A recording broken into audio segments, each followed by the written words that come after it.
like on right now. Happy International Celebrate Being Single Day. Yay! You might have seen my shorts video and seen all the good things that I've been up to. I've watched 2 movies and I've had a meal, and they gave me this rose, which was really, really nice at the end of the meal. So romantic. And I had an Indian guy chatting me up in Sainsbury's, who worked in Sainsbury's, I might add. So it's all been good fun. Yeah, I've had a great day. So why is being asexual and single the best thing ever?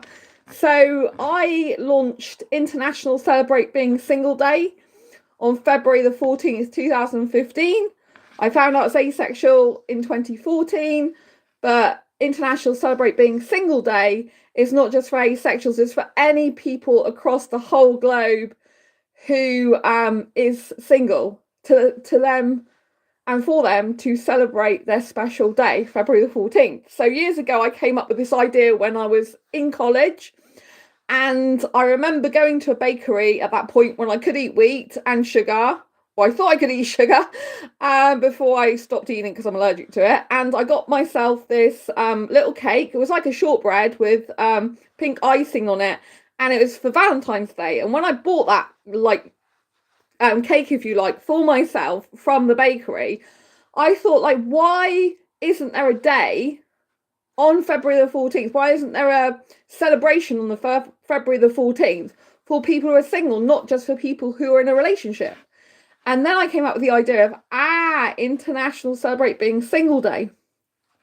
And that's how it all started. So every year I always go out celebrating being single on February the 14th. But being single and being asexual is a huge bonus together. I'm going to be talking you through why being asexual and single is the best thing ever.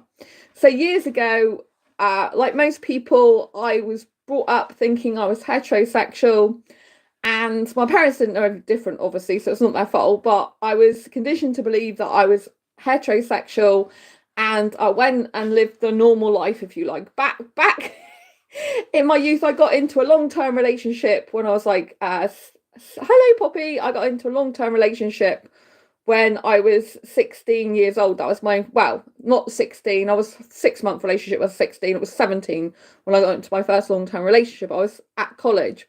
And so, hi, everyone. Hi, Ariane.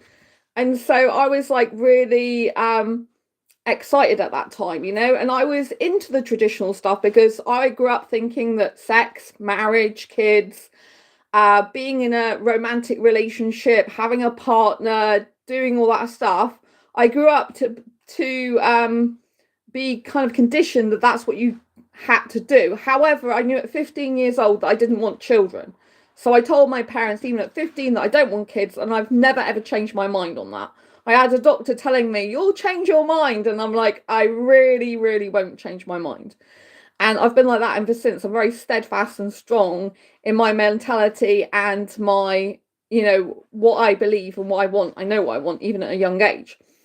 However, I did still go down the traditional route of living with someone.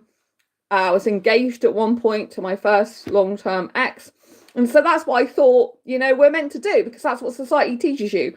Most cultures, most society, whether you're in the UK or abroad, teach you that this is the family system, and it's designed to keep the species alive, right? And I kind of think that's really weird, right? If we're just like here to keep the species alive, it's a bit like being robots.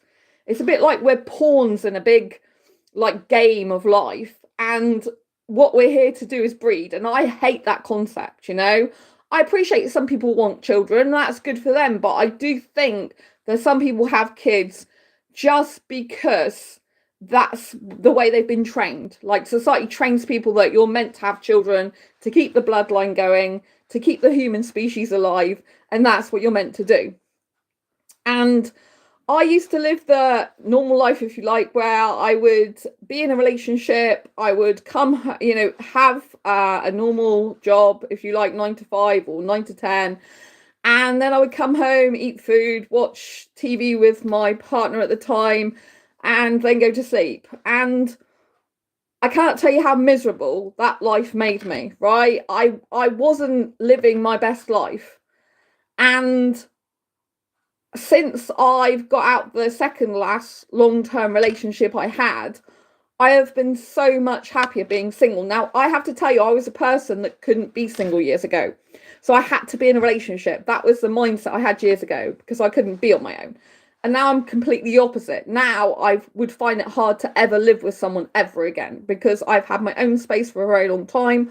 I really love living on my own. I've had the experience of living with a couple of different guys in 2 long-term relationships and they didn't work out. And I actually really prefer to be living on my own, even if I was in a relationship. I would prefer something called a living apart together relationship where you live separately but near each other. So you've each got your own space. I like paying my own bills. I don't like relying on a guy to pay half the bills or whatever bills. I don't like sharing that. I find that a lot of the problems with relationships, besides, like honesty and communication and things like that, is financial worries. People squabble over money. People if you've got two people and one of the partners is spending money on stuff that's quite seen as frivolous to the other person, that can cause conflict. And I believe it's better for every person to have their own money, ideally. And so my mind has changed very much from I'd love to get married to I really like being single now. Now, as a romantic asexual, I do still have the romantic notion of marriage, like being with one person, a loved up relationship together forever, in the kind of media romantic movie fantasy, if you like. And I know some people actually do have very loving, caring, committed relationships in marriage where they're really, really happy. And I know some asexuals like this, asexuals who are married to other asexuals. And as far as I know, they don't have sex with the sex repulsed asexuals. So it can and does work for some people. But I just was not really living my best life when I was like that, because it's not really who I am. Nowadays, because I live on my own and I live the life I want to live, it's so much better in general. Yes, there are times when I think, oh, it might be useful or handy to have someone in a relationship now. But the majority of the time, I'm happier being single. And why is this? Because I've got a lot more agency over my space. So in other words, I can put what I want in my space. I can, have what decor I want, what furniture I want. I can have stuff that's practical to me. I'm quite short. And so one of my exes, he was 6'3" and I was 5'4.5". I've just lost half an inch because I've broke 2 bones in my spine. An inch actually, not half an inch. So I'm a little bit shorter even now. But when I used to go over to his place, because we lived together for a while, that didn't work out, then we lived separately. His place was suited for a tall person. Mine was suited to, someone who's shorter like me. So I think, when you live on your own, you can have the space how you want it, and you can decorate it how you want it, and you can make something more tailored towards yourself. When you're in a partnership with someone, you've got to include each other's items and things, and they might not be suitable for you. Like the bed they choose, the decor they have, it might feel like it's not really you. And when you're in a marriage, or I haven't actually been in marriage, so when you're in a relationship or engaged, for example, you tend to have things that suit both partners, understandably, but that can be compromised to the point where you're not really being exactly the same person anymore. When you get into a relationship with someone and you're going down the route of longevity, then sometimes it's natural for you both to wear off on each other, as in you pick up each other's character traits a bit, you start liking the things the other person likes a bit, or tolerating them more and doing more of them, even if you wouldn't usually do them. But there's also a sense that you can lose your own identity if you're not careful. Now, the thing I really love about being single is it makes me very, very confident in who I am. And I like the fact that I haven't got anyone telling me what to do. I hate being told what to do. I love the fact that I haven't got anyone ignoring me. I love the fact that I haven't got anyone misunderstanding me in my home or telling me I can't do this, that, and the other. I feel a lot more at ease with myself, and I feel a lot more happy and comfortable living the life the way I want to live it. I don't like conventions now. I don't like stereotypes of life, and I don't see benefits of everyone being trained like robots to have sex, marriage, kids, and just basically have a 9 to 5 job and live and die. You know what I mean? It's very sad to me. Right? I don't think we should be living just to keep a species alive. Right? There are plenty of people who do want children because they love children, right? But I don't think everyone should just be doing it just because it's the previous generations that have done it. And I certainly won't be doing that. So I've changed a lot in my mindset over the years to what I think is good.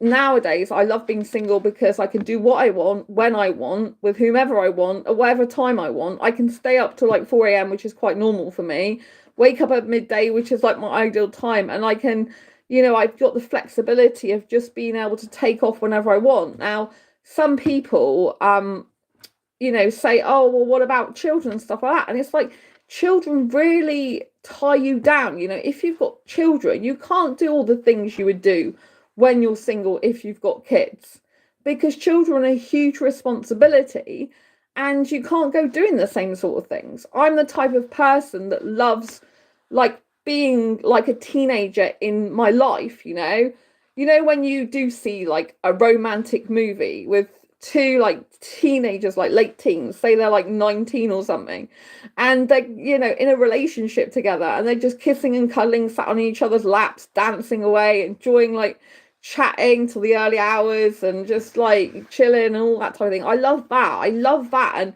it seems as people get older, there's certain things they have to do, like, oh, let's get married now, let's have kids now, let's have a house with a garden that we mow now. And it's just, for me, it's just very boring life. I don't actually like being out in nature that much. I'm not a nature person. If I go and see like the quayside at my city, I'm happy. That's a bit of nature in the city. And like the Cathedral Green, that's nice, in small doses. But the majority of the world, I find, loves traveling or nature, and it's like, and likes being out in the wilderness and the sticks. And for me, that just doesn't work. I'm a person who used to live out in the countryside years ago, used to live next to a farm, and I come across like a lot of guys who are into like living more in the countryside.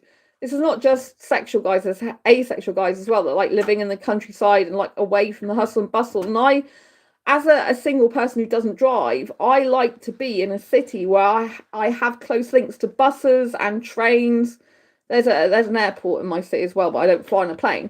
So for me, it's very important that I don't feel cut off and isolated where I can't get to things myself. I like to be very independent. I like to be able to go and do what I want when I want. And when I lived in the countryside, because I didn't drive, I had to rely on my dad to take me to places. And similarly, if you're a female who doesn't drive, or someone who doesn't drive, and you're relying on your partner to drive you places, you're really tied to them then, and what their actions and when they want to go out and when they're prepared to take you. And so I think it's a lot more healthier for you to live on your own and by your own terms, where you can actually flourish and shine in your own authentic power. Being single and asexual as well means, you can be your true authentic self. You can, the things I love about being asexual and single is because I'm single, I don't have to have sex with anyone. Not unless I wanted to. And as a sex repulsed asexual these days, I'm not interested in that, right? And so, I don't have to have sex with anyone. I don't have to answer to anyone like, why don't I want sex? Why don't I like sex? What's wrong? Have you had trauma? And, what is it that makes you not want to have sex? These are all the horrible things people ask asexuals. It's like, why can't you just accept there are some people in the world that don't want, like, or need sex, right? I like, like some heterosexual guys I do get really attracted to, and I think about being in a relationship with them. But when I have been, it's very difficult as an asexual person. Because you've got a constant type of pressure there to do more physical stuff, to be more physically intimate. And when you are intimate, it's like you've constantly got to like assert your boundaries all the time. That's quite a lot of hard work, right? Whereas if you end up in a relationship with another asexual that's very similar to you, you can have someone who's a lot more aware of what you probably like and don't like. So it's a lot more like easygoing. You know what I mean? But I find that when I'm single, I can make myself really happy. Whereas when I'm in a relationship, there is a degree of, there is a degree of wanting the other person to make you happy. Obviously, you don't want to be codependent because that's not a good thing. But when you're in a partnership, whatever people say, your partner does affect you, right? If you are living with someone and they're in a negative mood, for example, a lot of the time, that's going to drag you down, and that's going to make you feel bad. If they're putting you down or belittling you, or they're hard to talk to and avoiding conversations, all that can cause a lot of mental health and traumatic situations at home and make you really uncomfortable. And, you know, things shouldn't be like feeling that difficult all the time. Do you know what I mean? So a relationship is hard work, but it shouldn't feel like that. You should be able to be yourself. So I feel I'm much more able to be myself. I'm much more confident as a single person, and being asexual and single is the best thing ever, because I don't have to have sex. I don't have to answer sexual questions if I don't want to. I don't have to do things I'm uncomfortable with. I don't have to live by society's rules when you're meant to, like, you know, do all the stereotypical things of, you know, meeting someone, getting married, having kids, having sex, doing the same thing. I mean, I see, you know, like, I can't live that life. It just bores me, to be quite frank with you. I'm like, I want the best parts of a relationship. And I feel that the best parts of a relationship a lot of the time are kind of like the younger years, like teenage years and early 20s. I didn't actually have the most amazing time when I was in birth certificate age, but I live like that now, you know. And write a book. I have Asexual Perspectives, 47 Asexual Stories, Love, Life and Sex, a Celebration of Bisexual Diversity. This is my Asexual Perspectives book. It's published in 2017, and it's a bestseller. So if you want to grab a copy of that book, this explains all about asexuality. And I interviewed, you're cute, thank you.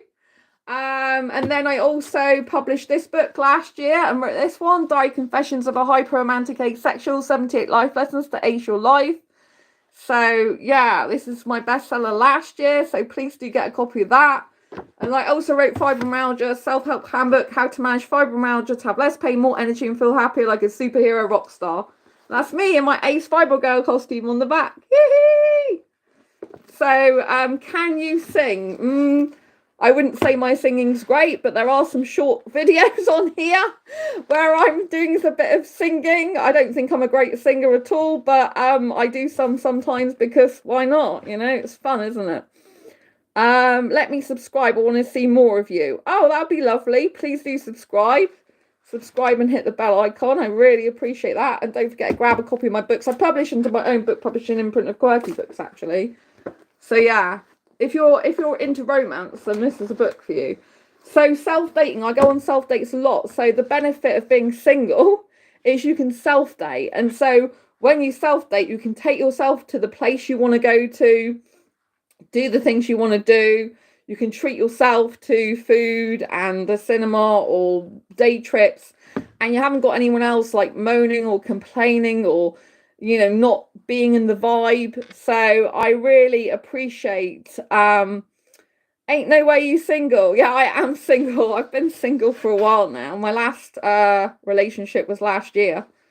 So yeah, I've been single for quite a while.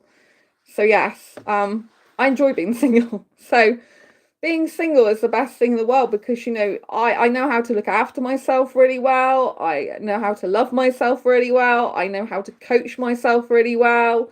I know how to be the best person for myself the majority of the time. I wouldn't sound perfect at that. It's something I have to work on. You know, and I feel that in life, when you're single, you're a lot more free and you're in your own authentic power, because you haven't got anyone else that you rely on to give you answers all the time to things. You have to come up with your own answers and your own solutions to problems.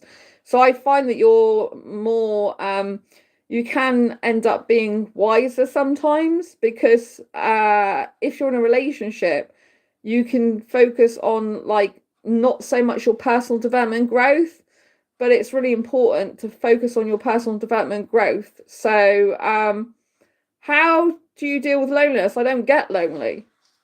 I don't get lonely. I love being single and on my own. I don't have time to get lonely. I've got all these books I need to write. I've got 4 other books I need to finish this year. So I don't get lonely because I fill my life up with live streaming on this channel when I can. I've been poorly, so I couldn't for a while, and writing, and on my I do have another channel as well, more than one channel, and I go to the cinema and self date usually every single week.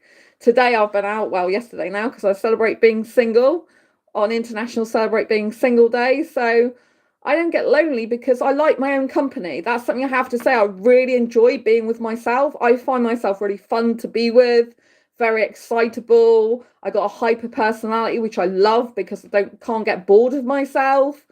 You know what I mean? Like, I really do love my personality a lot. I've worked a lot on self-love. So for me, I love being single because I feel I come alive. I come alive at night. It's my night is like when I come alive. I'm not such a morning person, so I come alive at night, and I'm vibrant and energetic. There's always something going on in my life. I'm very different to the majority of the world population, not just because I'm asexual, but because of my personality as well. And I find myself really exciting and interesting, because I live like a teenager style life, 21-year mindset, and my life is kind of backwards. And I love it that way. I find it very hard to do conventions these days. When someone's like, oh, I'm going to go to sleep at like 10 or 11, I'm like, oh my gosh, I just can't do that. I come alive at night. I like that. Thank you. I know I'm not a vampire. Just to put that out there. But yeah, I come alive at night, and I love being me. Like, I don't get bored of me. Sometimes I have this really weird thing where I see myself like not here anymore, like I don't know if I should go into that, not here anymore. And I think I'd really miss myself if I wasn't here. Do you know what I mean? Because I'm like a best friend to myself, which is really important. And I just like, if I go to someone's home, for example, and they live a normal life, I feel weird because it doesn't sit well with me, because it's not how I like to be. Because, most people, they have their home a certain way. And I try to do that. For example, like some people like minimalism and they like very monotone or neutral colors in the home, right? And I do try that. And I get where they're coming from, but for me, I need some sparkly things because I'm a sparkly girl. I need some like young, fun teenager stuff. Like, I've got an Iron Man alarm clock. I've got like hearts, which are glitter hearts. I've got a rock salt lamp. I've got star lights across my room, pretty pink starlights. I've got a glitter curtain to look at. I've got a glitter lampshade and stuff like that. That's a Disney clock, in case you didn't know, Disneyland Paris clock. So I just love it because, I'm able to experience the full magic of life as my true authentic self when I'm single, dating myself, and I'm just in flow with who I am. I find it's when I have other people interrupting me in my life. A good clock, thank you. When other people interrupt me in my life and they come into my life and they say something negative or they say something that's not good, I find that it holds me back and it puts me back, and it's like, and when people normalize things and they want things a certain way, I try to be like that, and it just isn't me. And it's like, I just can't do this because if I'm doing this, it's not right for me, right? I get like people talk about decluttering, which I understand is good, and I've tried that, and I could still do with some decluttering, but the more I declutter, the more I feel like I'm clinical. I feel like the whole place is clinical, and it's like, I'm not clinician. I don't want it to be clinical. I want my home to be homely, And I find that if you're in a relationship, you tend to like be quite complacent, I think. But because I'm not in a relationship, I'm not complacent. I'm always on my toes. I'm always looking to do new projects and things. And a lot of asexuals are very much into projects because a lot of asexuals are not interested in sex. We fill our time with other things, projects that we're really interested in, creative pursuits, things that we really enjoy. And I find that much better when someone's talking to me, for example, about sex and orgasm and all the rest of it and how much they love sex. I'm not interested. I'm not interested in genitalia. I'm not interested in sex and orgasms. It's like, I really don't need that in my life. which is how the majority of the world population is. It's like, that's boring to me. Give me kissing, give me a theme park where I'm swinging upside down on a roller coaster and kissing, you know, and that's great. But, you know, give me like the normal stuff, and it's just so boring. Let's face it, most sex like lasts about what, 5-10 minutes, 10 minutes, maybe a bit more, and then the kissing lasts for ages, you know what I mean? So I just find that I'm much happier with my life. I kind of like find it strange that people, like a lot of people are like, who are awesome, thank you so much, that's awesome, thank you. So I find a lot of people, you know, like they love the traditional stuff, and they like, it's really weird because you hear a lot of people going, oh, I was wild in my 20s. And then I, you know, decided to calm down and want a peaceful life. And I'm like, but okay, I get you. I understand in some ways, but peaceful can mean like not alive. It can mean like you're just kind of settling. It can mean like you're just setting into a rhythm of a relationship. You're not actually doing things to make yourself shine, you know. I lived the life of that type of situation, the one that was expected of me, but I'm so much happier now that I don't live that life, you know. I'm so much happy that I'm free. I'm so much happier that I can go and do lots of stuff. I'm so much happier that I can just be me. And I find that when I get into a relationship, it's very, very very awkward, you know, in terms of like, it's very anxiety inducing actually for me, because I feel myself like, you know, living a completely different life. And a lot of people's goals for a relationship are the kind of like settling down in a home and getting married and living kind of a normal life. And I'm like, okay, what then? Like, where's all the excitement going after that? Like, where's all the fun? Where's all the freedom in the relationship, you know? And when people like, for example, I know a lot of guys, they like traveling. I know a lot of people are introverted. I know a lot of people like living in the countryside, and I hate that. I used to live in the countryside next to a farm for years of my life, and I hated it. To me, the countryside is not freedom, it's isolation. It's disassociation from myself a lot of the time. It's vast open spaces, means I'm not close to people. I like being around people. I'm an extrovert. You know, the vast wilderness doesn't feel like something I want to go and do. I like to entertainment. I love entertainment. I love magic and wonder, and you know, I don't really get it. I don't understand, because I'm interested a lot of the time with guys in their early to mid-20s, right?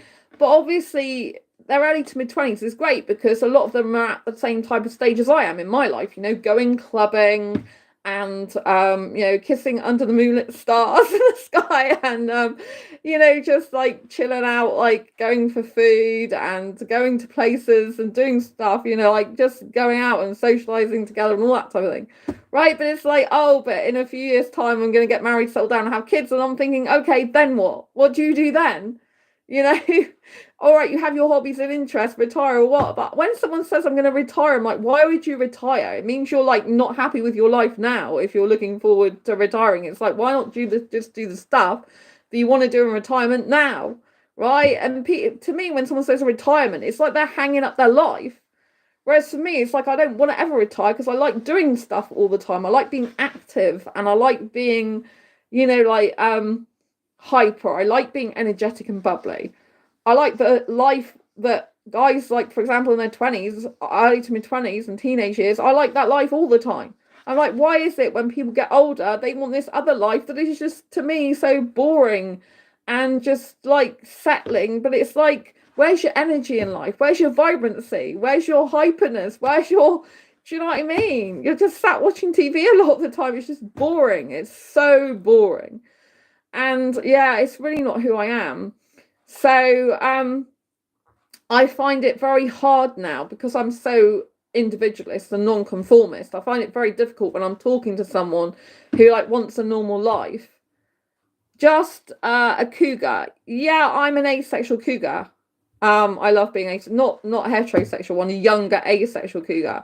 So I love being an asexual cougar because I'm not interested in guys near my birth certificate age. So yeah, so I'm quite proud of that.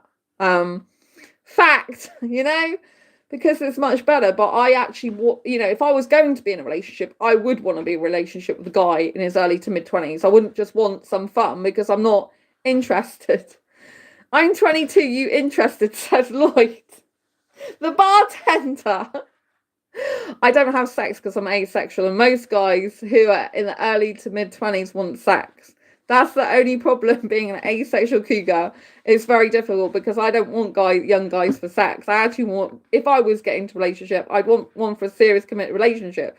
But the thing is, I like one when they're in their early 20s, because they're living the lifestyle that I like. But I like that lifestyle permanently. And obviously, if a guy's in his 20s and he wants kids in the future, I'm not interested in a short-term relationship, because there's no point. There's no point in me. It's a waste of my time having a short-term relationship with a guy, because that takes me off the market for any other guy if I ever did want to get into a serious, committed, long-term relationship, which would be my preference if I'm actually going for a relationship. So, bit sad, but so, do you know what I mean? So for me, it's like, if I was to get into a relationship, I'd want the guy to kind of love life like I do, in the way I love to live my life. Do you know what I mean? I need a guy who likes the same type of lifestyle as me permanently. And a lot of the time that's not it, because I'm kind of like always in the stage of like late teens, early 20s. That's kind of like how I live my life, and I love living like that permanently. And I'm like, why is it people they look forward to kind of getting older and having kids? I'm like, why? Why would you want that responsibility being tied down? Like, what happens, like, if you just want to pop out in the middle of the night together on a romantic walk and look at the stars? What happens if you want to go a car drive late at night? I don't drive a car. But what happens if you just want to stay up till like 2, 3 in the morning? What happens if you want to go clubbing together? What happens if you want to do loads of stuff together? So, you know, and it's like, I personally love romance. And if I don't get a romance fix in a relationship, it's like, I may as well stay single, because I can be so romantic with myself. Like, I literally have been out to watch 2 movies, and I've, you know, bought myself a meal, and I just celebrated being single, and I got a beautiful rose from the restaurant I went to. So, yeah, it's really nice. So, you have 6 kids. Well, if you like kids, that's great. I'm not interested in kids personally, not because I don't think there's anything wrong with kids. I think kids are fine in their own right, but I'm not interested in having children. So I'm glad that I don't have kids. I knew when I was 15 years old that I never want kids. So, but yeah, there are some people that have loads of kids, and I'm like, oh my God, you know, that's their ideal life. That's like one of the worst types of things that I would think.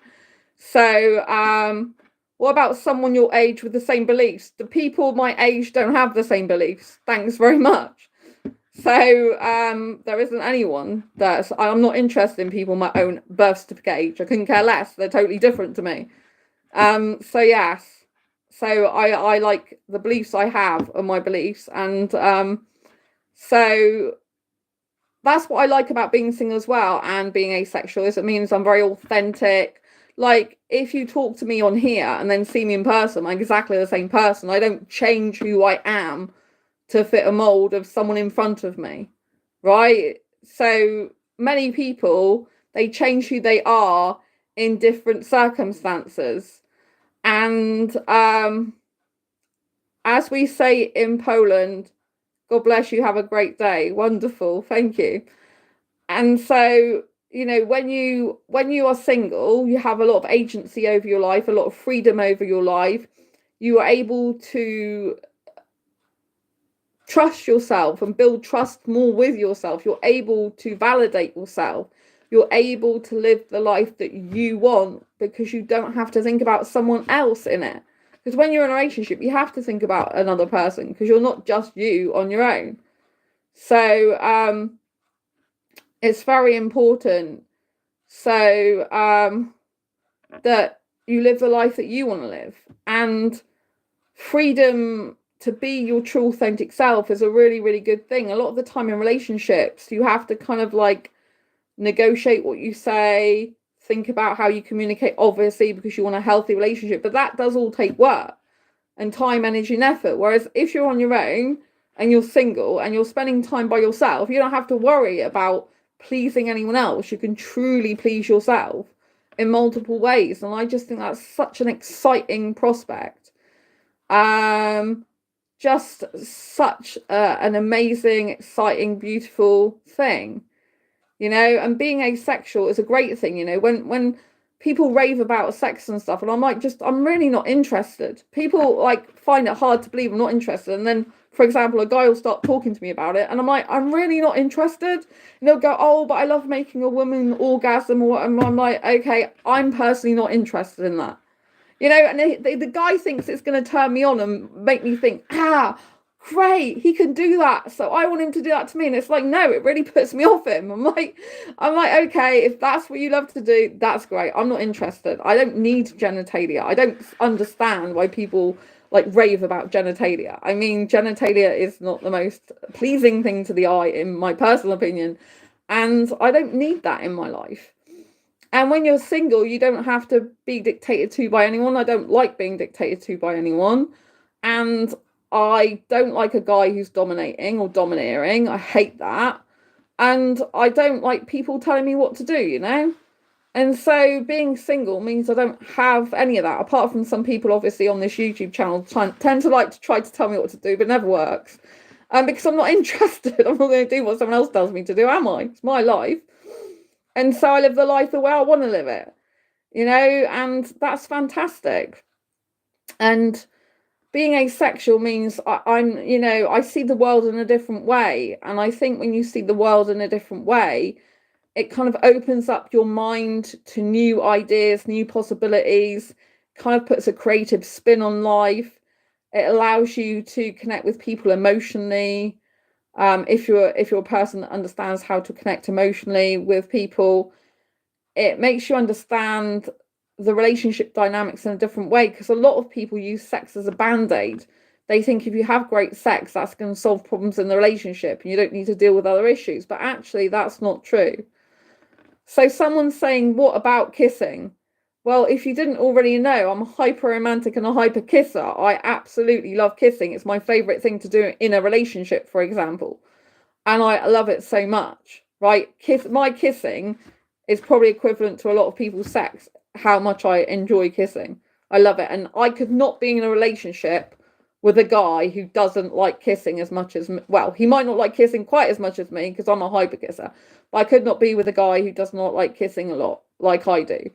Because for me, I like ultimate freedom, right? So I like younger foreign guys a lot of the time, but in foreign countries, a lot of the time, it's frowned upon to kiss much. Maybe a little peck on the cheek or something. I like full-on snogging with the tongue, in public as well.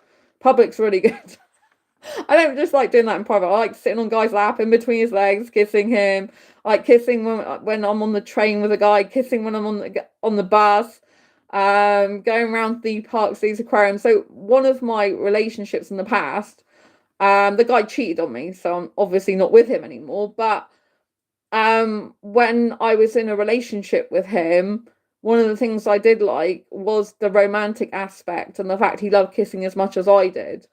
And also we loved going to the same places together, you know, like theme parks and zoos and aquariums, out for meals, to the cinema. I like all those things. I like my main things I like to do. And so he would like to do that as well. And he was always kissing, like, it doesn't matter if we're in the supermarket or if we're on a bus trip together or if we're in the city together. And I love that. I love that freedom. The freedom to just be expressing yourself in a kissing way wherever and whenever you want. I love that freedom. Otherwise, I feel like a chained animal. Like, I know a lot of people, they're like really reserved, and I'm like, why? It's like, if you love someone and you've got the opportunity to be with the love of your life, why wouldn't you like kissing them all the time?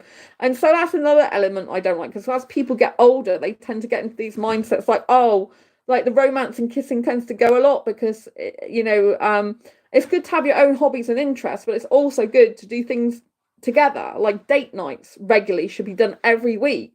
You should always be having at least one date night a week. You should be having some things hobbies and interests that you do together to keep you bonded and that. I mean, if someone's just going to like be with you in a relationship, but they're just going to spend most of their time out and away from you all the time, you may as well be single. Because it's like, well, if I'm single and I'm not with a guy, I can do what the hell I want with whatever guys I want. But if I'm in a relationship and my guy's not there much for me, but I can't go around doing anything with other guys if I'm monogamous, then it's like I'm stuck. It feels more trapping me because it's like, hey, I'm not getting the attention from you and the kissing and the cuddling. You're just out doing whatever your own thing, which is fine. I know you like to do your own thing, but it's like if I need kissing and cuddling and attention and I like all the romance and you're not providing it, but I can't go and do that with anyone else because that would be the wrong thing to do, then I'm just like, it's very trapping. So that's why, unless I find a guy who's like really into that like I am, then it wouldn't really work. And in the past, because I've had a guy that was really into kissing loads like I was and stuff like that, that I do miss in a relationship. But, you know, being single is great because if I want to go to clubs and kiss guys, I can just kiss a guy if I feel comfortable. If he approaches me, I feel comfortable. And then just go home, you know, and I don't have to worry about, you know, getting into a relationship with him. I don't have to worry about pleasing him. I don't have to worry about like having to deal with him afterwards and you know whether he's going to be faithful or not. I can just kiss, enjoy that, and then go home. If he doesn't smoke, I can't be with a smoker, and I don't like bearded guys either. I can't stand beards; they really repulse me. But I listen to what a lot of guys say, for example, on dating sites and apps and stuff. Although I'm not active on those anymore at the moment, and a lot of guys, you know, they aspire to a life that I don't want. And it's like, I would just be so bored. You know what I mean? Whereas because I'm on my own, I can make my life really exciting for myself. I can make it magical and inspirational and exciting. And I can like live in the moment a lot more in those ways. So I'm so and I'm so and am. I don't know what that means. So do you know what I mean? I find like if you're going to have a relationship, obviously you need to find someone who's going to be a team player.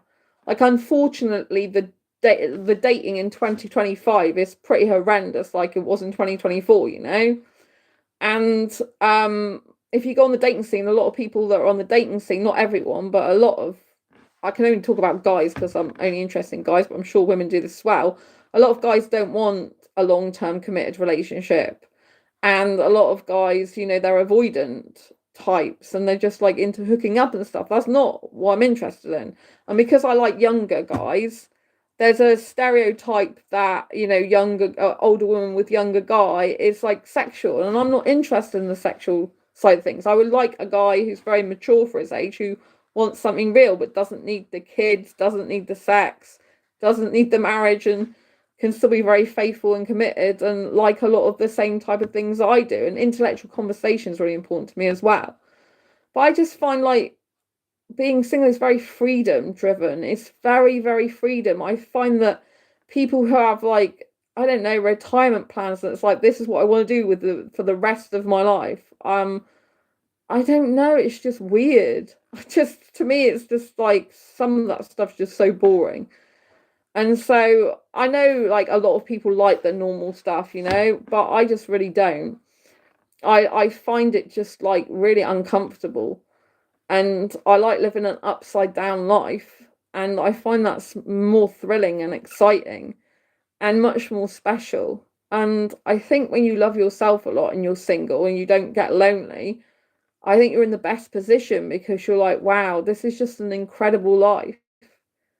It's an exciting life, it's a vibrant life, it's an energetic life, it's a life that's not a magnolia life, a neutral carpets and things. I don't know how to describe it.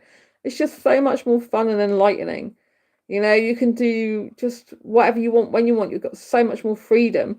I think it's hard if you're in a relationship and you're not satisfied in it and you're not fulfilled in every way as much as possible, then I think it's difficult to be happy in that relationship. And then it can feel like something's lacking in your life. Whereas when you're single, you've got the autonomy to be able to do what you want when you want and fulfill your own needs a lot more. And I think that's very empowering and powerful, you know, because you're not putting your life in the hands of someone else. You're relying totally, pretty much the majority of the time on your own, on yourself. And I think that's a beautiful thing. I think self-reliance is really good. I think it does build a lot of resilience when you're on your own because you have to deal with things on your own. You got no choice a lot of the time. I find being on your own is is a blessing, really. And I can see the contrast between then and now. Like when I lived a traditional life, I felt more older, and I looked more older now, I look younger, which is great. And I just like some people probably think, like with being asexual, for example, and single, they're like, oh, you're missing out. It's like, what exactly am I missing out on?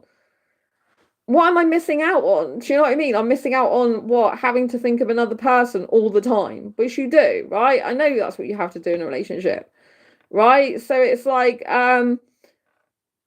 you know what I mean? It's like, what, I'm missing out on thinking about another person all the time. I'm missing out on that possible person cheating on me.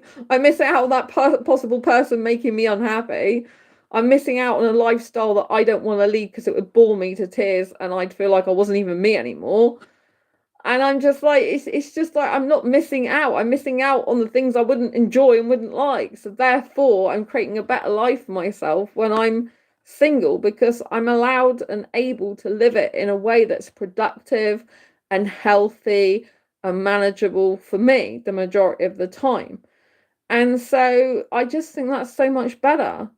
You know, I think it's harder to keep a relationship excited and excitable. But I think if you get the right partner in a relationship, that can still work, because if they're very similar in their mindset and the way they like to live their life, then that's great. But I hear some people talk about marriage and kids and all that lot. And then I'm thinking, well, after you've had the kids, like what are you doing with your partner? I mean, even when I watch some movies, right, it's like when they settle down with kids, it's like you don't see much romance anymore. You don't see that many date nights anymore in movies. You don't see, like, it's like you're sort of settled and you're settling for like less excitement and less, you know, less aliveness. And I'm like, why would I want that? Why would I want to be like living out in the sticks either? I wouldn't. I just, oh, I can't stand that. I used to do that years ago. It was horrible. I don't see this the countryside as freedom. I see it as isolation and being cut off from the main people in the world. I just don't like it. I understand in theory why people enjoy it, but I just, you know, it's not who I am in my personality. I was miserable when I lived out in countryside. I was so bored and I was so unhappy and so miserable. And now I live in the city and I can just go, you know, go out in the city whenever I want, pretty much. It's just like incredible, you know what I mean? And so, yeah, I'm in, someone's asking in chat, where are you? I'm in Exeter in the UK. So I really, really love Exeter. It has got a bit of countryside in the city, which I like because it means I don't have to like go to some weird place. Like it's got a cathedral green. I can't even speak tonight. Cathedral green. I keep saying glean. I'm thinking of I'm sure I'm thinking of a musical like Glee. Cathedral green in the middle of the city, and it's got the beautiful quayside. So I do think they're really beautiful, but I like the fact that they're in the middle of a city, so you still can go to the shops around you. You can still like have the freedom to go and do other things, and you are not in some wilderness somewhere. No, no. What are you? What sort of creature are you? That's a funny one. Oh my gosh, you do get them in the chat. What sort of creature am I? Let's have an analysing situation. What creature am I? I'm an individualist, non-conformist, beautiful, gorgeous, asexual girl, and I love being that way. That's how I define myself. If other people don't agree, that's fine. I don't care. But yeah, and I love the fact that I've got an individualist mindset. I think because I'm asexual as well. I've always been different, but adding asexual into mix is great because people who are asexual, we think differently. We automatically deviate from the normal stereotypes of the mainstream of people in this world. So we automatically see life and things in different ways. And I love being like, not like my culture, not like my background. I'm totally different to my parents. I'm like the exact opposite pretty much to them. You know, they would say, they would totally agree with this. Right, I'm extrovert, they're introvert. I like noise, they like peace and quiet. I like being in the hustle and bustle of a city. They like being out either in the countryside, or where they live now is in a town, but in a cul-de-sac in a very quiet place. They like spending time watching at countless amount of hours of TV, and I don't watch TV at all. You know, I love going out. They like staying in, and it's just like, if they go and do shopping, it's like in and out of the shop, like supermarket or whatever, and that's it. I'm totally opposite to that. They like going to bed at set times, like 11 o'clock at night. I'm like, I like being up to the early hours of the morning, right? I live my life backwards, so I live in the day, evening, and night, right? And so someone says in the message, I like exploring in the bushes. Well, I'm glad you like exploring the bushes. Yeah, that's not who I am, but I'm glad you enjoy it. Sexual desire or lack thereof is not an identity. First of all, sexual desire is not the same as sexual attraction, and asexuals lack sexual attraction. And asexuality is definitely a sexual orientation. It's been around for a number of years, even going back a long time. But it wasn't really recognized as asexuality as a word till the year 2000. So Asexualise, definitely, you know, I wrote this book. There's 47 different asexuals in this book. There's me and 46 others. So Asexualise is definitely a real thing. People are definitely asexual. There's books for, you know, other people doing books for asexuals. There's clothing for asexuals. There's asexual groups. I run 6 of them with real asexuals in there. I've met real asexuals in real life. Because people seem to think that asexuality is not real. It is real. Asexuality is based on a lack of sexual attraction, meaning, for example, I don't get the need, urge, or want for partnered sexual intercourse. I just don't. I'm not interested in sex, right? I had sex in the past because I thought I had to as part of a normal relationship, because that's what society dictates. Oh, everyone likes sex. It's like, no, they don't. Not everyone does like sex. Some people are not interested in it. They don't want it. They don't need it. And that's okay. Only when we have a society that accepts different people's differences and understand that what's natural for one person is not natural for everyone. I don't think having kids is natural. There's someone even in here, besides me, who also thinks this way, that having kids and try to push something through a birth canal is not natural. And I really believe that. My mum doesn't. She thinks like having a baby is the most natural thing in the world. Her dream was to be a housewife and have a baby. She had me, and she's been a housewife all her life, pretty much, when she married my dad. Although she did have a job occasionally. And so, yeah, and so that was her dream, which she's fulfilled. And, you know, my parents have been married for 55 years. They have a very traditional marriage and life. Very traditional dark ages, I would call it. And they love that. But I'm not interested in that. My mum's a housewife. I hate housework. I really do. So I do the least amount I can of it, because I believe in living life on your terms in the most happiest way that you can possibly live it. And it's important that you do what makes you happy in life, not what other people think is what you should do, and not what other people dictate you should do or condition you to believe you should do. And is natural for everyone. Not everything is natural for every person, because we wouldn't have differences in the world and variety. And having differences is really, really important. Having, you know, differences in terms of people is really important. But obviously, if you are going to stop being single and be in a relationship with someone, then it's good to have the same values, the same ethics, the same morals, and the same relationship goals and goals where you're going in your life. Because if 2 people are going in complete opposite directions of their life, then they're not going to be suitable for a relationship in the long term, if that's what you want. Do you know what I mean? So being different is very, very beautiful, but it does make it harder if you want to be in a relationship. That's why being asexual, being single and not in a relationship, the two really go together well, because you don't have to be something that you're not in order to please someone else. You don't have to live by the rules and stuff like that. And it's just like you can just be who you want to be, and free to be who you want to be. And loving yourself is about doing what makes you happy. Loving yourself is about doing what makes you happy, what's right for you, what feels good to you. and living as your true, authentic self. It's not selfish to enjoy what you enjoy in life. It's not selfish to live your own life your way. It's absolutely imperative you live your life the way you want to live it, right? And if you're dealing with someone else, in a relationship, for example, you have to work things out together so you're both happy.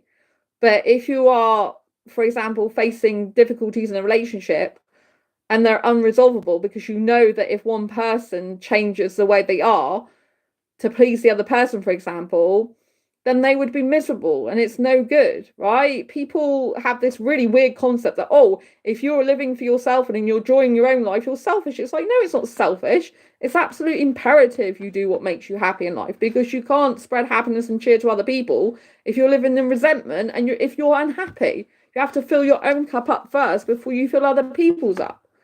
And if you are, people are very much trained wrongly in traditional relationships. They're trained to think you've got to be a people pleaser. You've got to people please the other person all the time. That's actually a really bad character trait if all you're doing is people pleasing, and you're avoiding your own needs, and you're avoiding your own wants, and you're avoiding your own pleasures, and you're avoiding, talking about what makes you happy and what you really want.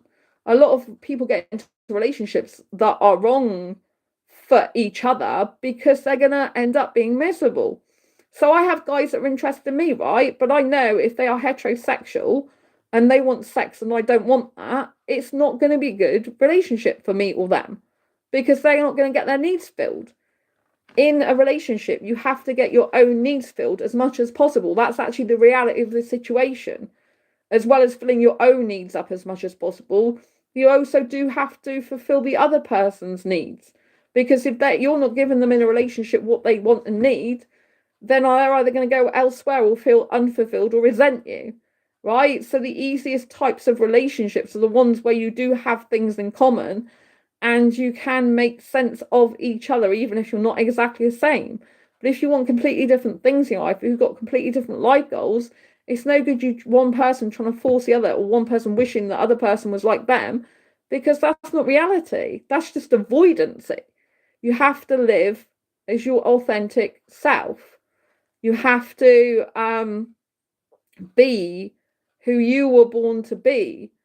And I used to think that in a relationship, you've got to please the other person. And that was the expense of my own needs and my own feelings and emotions. And because that's what people teach you a lot of the time. Oh, you've got to, if you love someone, you'll do this, that, and the other for them. But you shouldn't be doing that at your own expense. If it's at your own expense, your own happiness, that's not a healthy relationship. So, there's someone I met recently, but me and him aren't suitable to be together in a relationship. We might end up, like friendship wise, it might be good. I've only just met them, so I can't really comment on that. I can say that I get on well with this person really well so far, but it's early days, but we're not suitable for a relationship because what they want in a relationship in the future and what I want is totally the opposite. They love being out in the countryside. They love being out in the desert, in the beach, in the woodlands or whatever. And I love being in the city, right? They love farm life. I hate farm life. I lived next to a farm for years. They like being out in the middle of nowhere. I hate that. Do you know what I mean? They want the sex. They want the marriage. They want the kids. And I'm just totally opposite to that. I'm a non-conformist individualist who plays by our own rules in life. And that's so empowering. And I appreciate people are all different, and he wouldn't be happy living the life that I love to live, and I wouldn't be happy living the life that he wants to live. Do you know what I mean?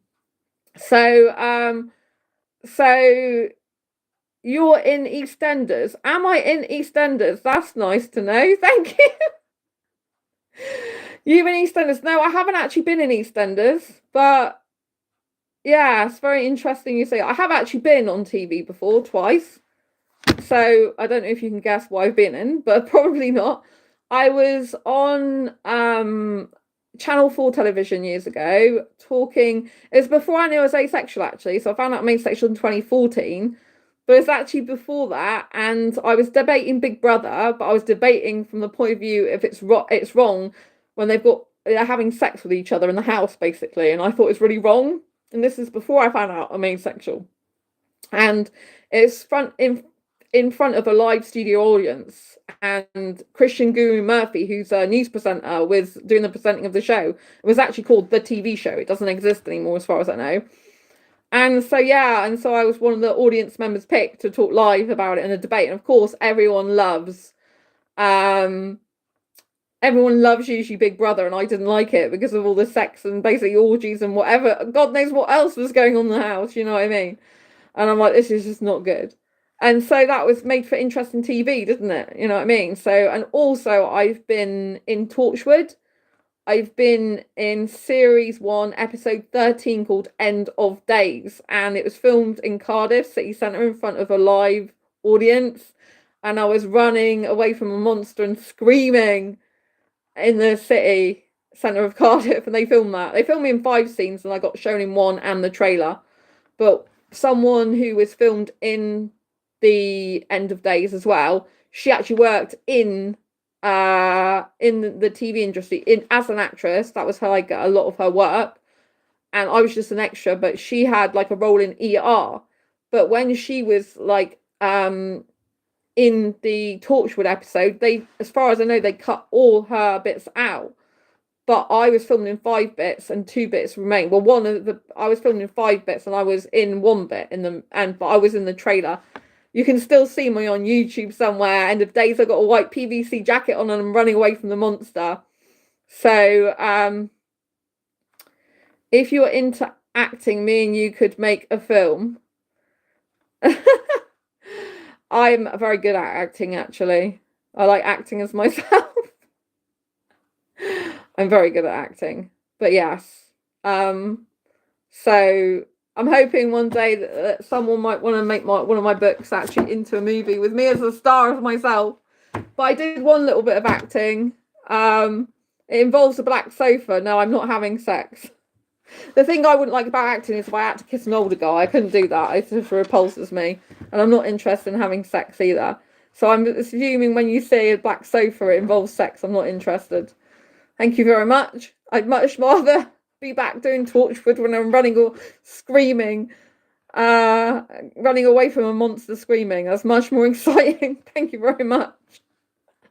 On the other hand, if it was a young foreign guy I was kissing, maybe I'd think about it, who wasn't a smoker and didn't have a beard. But there we go. So,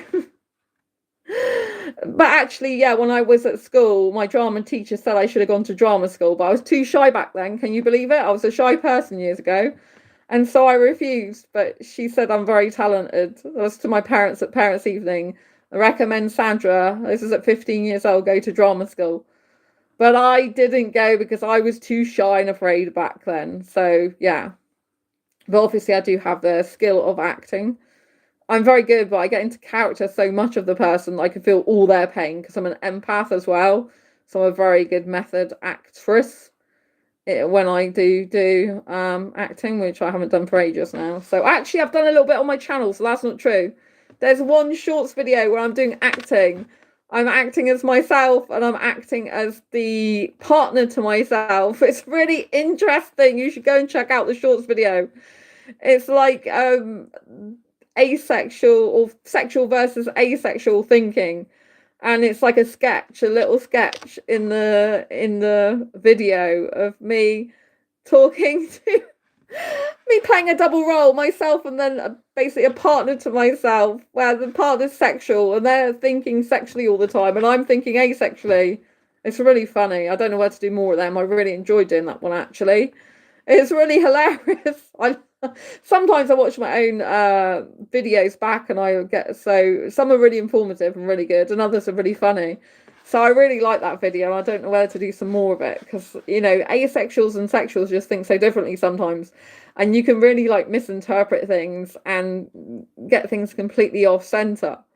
Do you know what I mean? Like, for example, you know, Netflix and chill to an asexual literally means watch Netflix and chill. Whereas to sexuals, Netflix and chill means Netflix and let's have sex.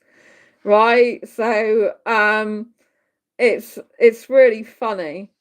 And I like doing funny stuff, you know, I like doing a variety of stuff. And I think if I was in a relationship, I couldn't do all the stuff I do in my life right now. Like when I was in the relationship last year, I found it very difficult to do my own stuff as well. because I found it hard because we were both on different schedules and lifestyles, and actually they didn't live in my city, which really didn't help. I although I'm asexual, I love kissing and I love seeing the person in person each week, and just like long distance doesn't work for me at all. Some asexuals might love long distance relationships because if they don't need kissing very much, then it doesn't really matter if they don't want to meet up and they don't need kissing and cuddling. But I need kissing a lot and to be in person with the person. So do you know what I mean? And at the moment I can give myself like nice, like loved up stuff. I can be loved up with myself. I was literally going like this, kissing my hand as I came out the cinema. I was like, oh, give myself some kisses, baby. I love it. I love it when I'm very in love with myself. It's really good. It's very healthy for me, because when you're in love with yourself, it's like, wow, life's just great. Because I'm a hyper romantic. So I love romance. I'm like excessively romantic. Like I think a garden gnome looks romantic.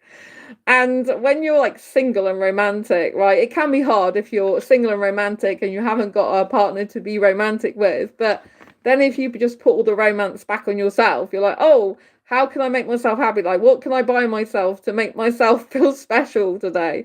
Like, I got myself some treats for the cinema. I'm like, this is really good. I dressed up, I'm in my glitter top. See? And my nice red thing for love, baby. So, yeah, I like this. This glitter top is really pretty on me. And I like my hair. This is things I like about myself. It doesn't matter if no one else likes them. So that's a benefit of being single as well. You can grow your confidence in your own self-worth and your own value and your own looks and your own beauty, and you don't have to like put on a performance for anyone. I don't do that anyway. Like even in a relationship, I don't put on a performance, but some people, they put on a performance because they feel they can't be themselves, and then you never get to know truly who they are. But when you're on your own and you're single and you're just thinking about yourself and you're living with yourself and you're just taking care of yourself and you're going out and you're doing what the hell you want when you want, it's just so much more relaxing. Because you haven't got to think about another person. You can just chill the heck out with yourself.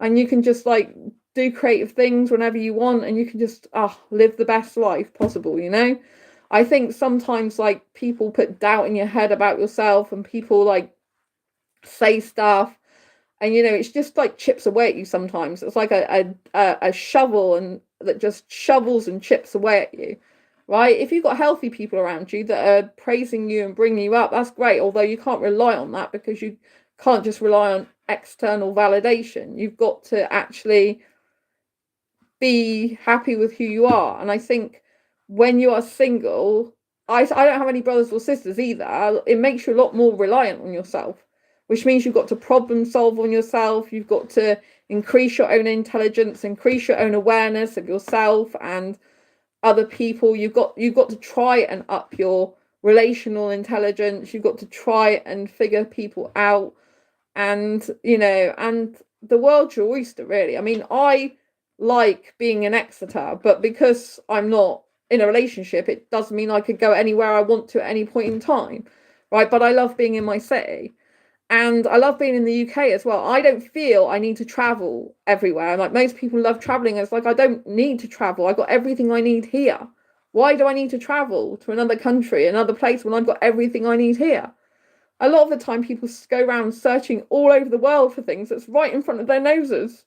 And if they just took time to appreciate what they already had in their own city, in their own environment, then they might feel better, more satisfied. But instead, they're just going looking at it all around for everywhere else a lot of the time. But some people get excited by traveling all the time rather than being in one spot, and I totally get that. Just it's like when you see in those romantic movies. Hello, Jonathan. When you see in those romantic movies, and you see like there's two people who are obviously attracted to each other, and they go they spend like years apart maybe, because they go off and do their own thing. And then they're like, oh, I'm looking for something. And then they find that the something is usually what was right in front of their nose in the first place, and the person that they were really interested in the first place. This took them years to work that out. And I watched a Christmas movie actually not that long ago with this scenario, where there was like two people that were supposed to be when they were like teenagers. This is a fictional movie. When they're in teenagers, they were like loving. They were like kissing in the sea, and they used to spend so much time together. And then because they used to visit this place regularly every Christmas, and then they went their separate ways. And because his dad, the guy's mum died, they didn't come back and visit each year, so there was like years apart. And then when they met up again, he was already in a relationship with someone else. And then the next Christmas, this is a movie. I'm going off on a tangent now. The next Christmas, he was separated from his wife, but then she called, and so he went back to the place, the holiday destination, met up with this girl again, kissed her, and then his wife that he was separated from said, "Oh, I want to give it another try." So he went to do that, and in the meantime, she got a boyfriend. And then he got a divorce and saw her again at the Christmas place they met up at. And she was about to marry someone else, and really she loved the other guy. So, but I can see that happening in real life. There's people that go all around the houses to just find what's actually in front of them. You know, there's a lot of lovely places in the UK. You know, I mean, I'm not into countryside, but there's a lot of nice countryside in the UK. There's a lot of nice places to visit in the UK. Do you know what I mean? I wish UK had a Disneyland Paris, though. Well, it wouldn't be called Disneyland Paris, would it? Disneyland. There was actually an article, I think it was last year, that said they'd found somewhere in the UK that might be suitable for like a Universal Studios. But they don't know if that's going to happen. I think they should really have a Disney in the UK. I think it'd be so good because they've got some Disney stores, but they haven't got a Disneyland. Like, bring a Disneyland to the UK. It'd be so good. I don't know why they don't have an aquarium in my city as well. I was telling my best friend they should have an aquarium in my city of Exeter near the quayside. It'd be perfect spot. Jonathan, I travel to the ACE group in London. Brilliant. I feel safer presenting as femininity in a space separate from people locally who probably know me as male. Ah, okay.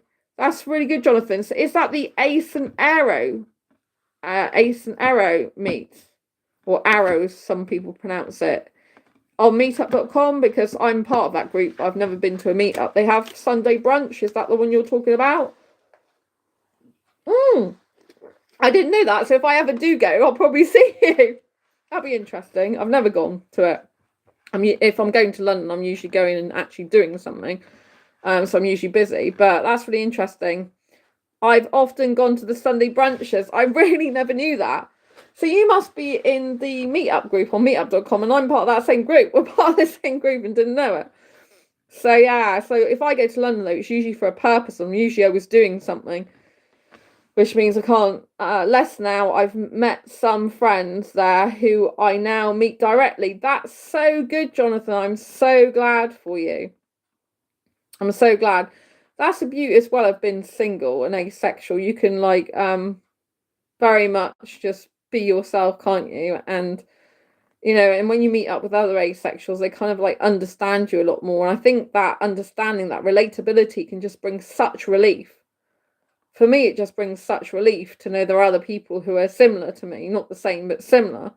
And it just like, and when I used to host asexual meetups in my city of Exeter, it was such a welcome relief to be around guys who weren't, you know, pointing sexual energy and tension at me, because with heterosexual guys, a lot of the time I can feel they're sexually attracted to me.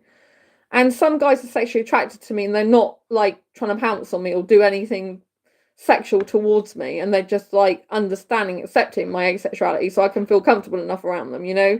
They're not like coming on to me, for example. But other guys are so like sexually attracted to me, it's like they're a panting dog on heat or something, if that makes sense.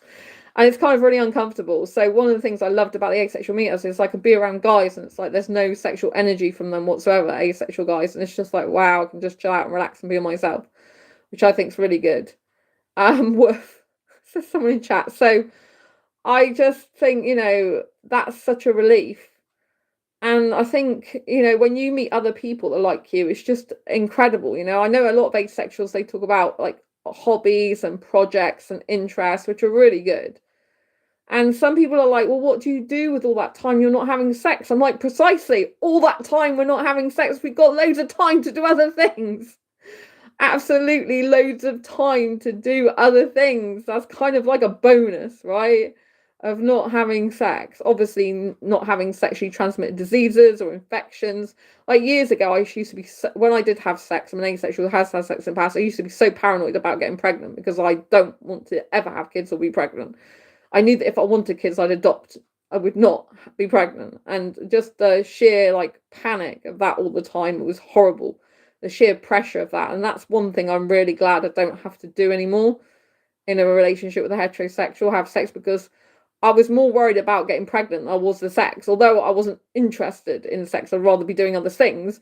It was the the worry about getting pregnant that was really like horrible for me. It was so panic driven. It's like, oh my god, I don't want to get pregnant, it'd be the worst thing ever, I'd want to rip it out. Sorry for anyone who loves being pregnant. I just like hate it. I hate the idea of being pregnant that much. I don't even good with blood tests, for God's sake, let alone something in me. I don't like things in me anyway. And I feel like my body's not my own. I'm like, why is an alien taking over it? This type of mentality is not good. Do you know what I mean? And so, like, when people say it's natural to have children, I don't feel that way. I hate it when people go, it's natural for everyone to do this or everyone to want this. And I hate it. It's like, everyone. There's billions of people in the world. Do you know what I mean? It's like, not everyone likes everything. Not everything is natural to everyone. Do you know what I mean? Like, someone said to me recently, like, oh, animals eat animals, that's natural. But I don't think it's very natural. I know it's part of nature, apparently, but I just find that I don't necessarily agree with it. I don't, just because they do it doesn't mean to say I think it's a great thing. Do you know what I mean? And I think it's a good thing. I think it's weird. I think it's weird that even I eat animals. I mean, I don't eat pork, lamb, or beef, so I don't eat cows, pigs, or sheep, but even I find it strange. Like, I have to have a high protein diet though, unfortunately, for my health. But so I can't, and all my dietary requirements are a nightmare. I've been told I need to have a more high protein diet, but I find it hard even, eating chicken these days, I find it difficult. But my health, I need to do it. So, but yeah, I just find it hard. Like, a lot of people think it's natural. All human behavior is natural. Is that what you think, Jonathan? I don't think all human behavior is natural, personally, because because yeah, I don't think all human behavior is natural. I don't feel myself that it's natural for everyone to have sex. So, and some behavior is because of the way people are influenced and conditioned. So I actually think a lot of human behavior is not natural. I think a lot of human behavior is manipulation by people, is psychological influence, is society conditioning people, is people being conditioned to believe they are a certain thing, and people believing that if they don't comply, something bad's going to happen, or they're a disgrace, or there's something wrong with them. There's a lot of psychological manipulation that goes on in the world and life that gets a certain reaction and certain behavior. People can very much in business marketing, people literally can do psychological tactics to get people to go and buy something, for example. That's a human behavior. Most humans buy on emotions, not logic, a lot of the time. So I don't know. I wouldn't personally agree that all human behavior is natural. I think some of it is to do with societal constructs and psychological manipulation of the mind and influence. And so I think if a person was able to be more free thinking and think for themselves, what do they really want to do? What do they really want with their life? They would then come up sometimes, not all the time, but sometimes with different options, different thoughts, different beliefs, and different things in their life. I mean, otherwise advertising wouldn't exist. If all human behavior is natural, then it's like, well, advertising and the news wouldn't really exist, would it? Because it wouldn't need to persuade anyone to do anything if everything was just natural. So I don't think it's natural to wear makeup, for example. I don't wear makeup very often. I don't think there's anything natural about wearing makeup. It's an artificial thing you're sticking on your face. Do you know what I mean? So yeah, I wouldn't personally agree with that. So yeah, I think a lot of it's societal constructs. So I think people should understand that the background they come from is influenced by the family, their friends, their teachers, their environment they're in. It's all influence. Jonathan, agreed. I was using it slightly differently, meaning of the word natural to encompass everything done by humans as a collective. Societal manipulation being part of that. Brainwashing, exactly. Brainwashing is not natural. A lot of people are. I mean, really, because I've done a lot of personal development work and found out that pretty much everything's conditioning. So you have to decide of your own free will what conditioning you actually want to have. So yeah, it's very interesting because basically everyone's influencing everyone in the world to some degree. So it's like, what do you actually want to be influenced by? What do you agree with and what do you not agree with? Rather than, like, people would think that what the majority do or what's actually right that you should do. But that's because the majority are doing it. It's very much harder to stand out as a minority person and stick up for a different opinion, a different type of way of being in life, because so many people are following the crowd. And when you stick out in that way, you stick out like a sore thumb. Do you know what I mean?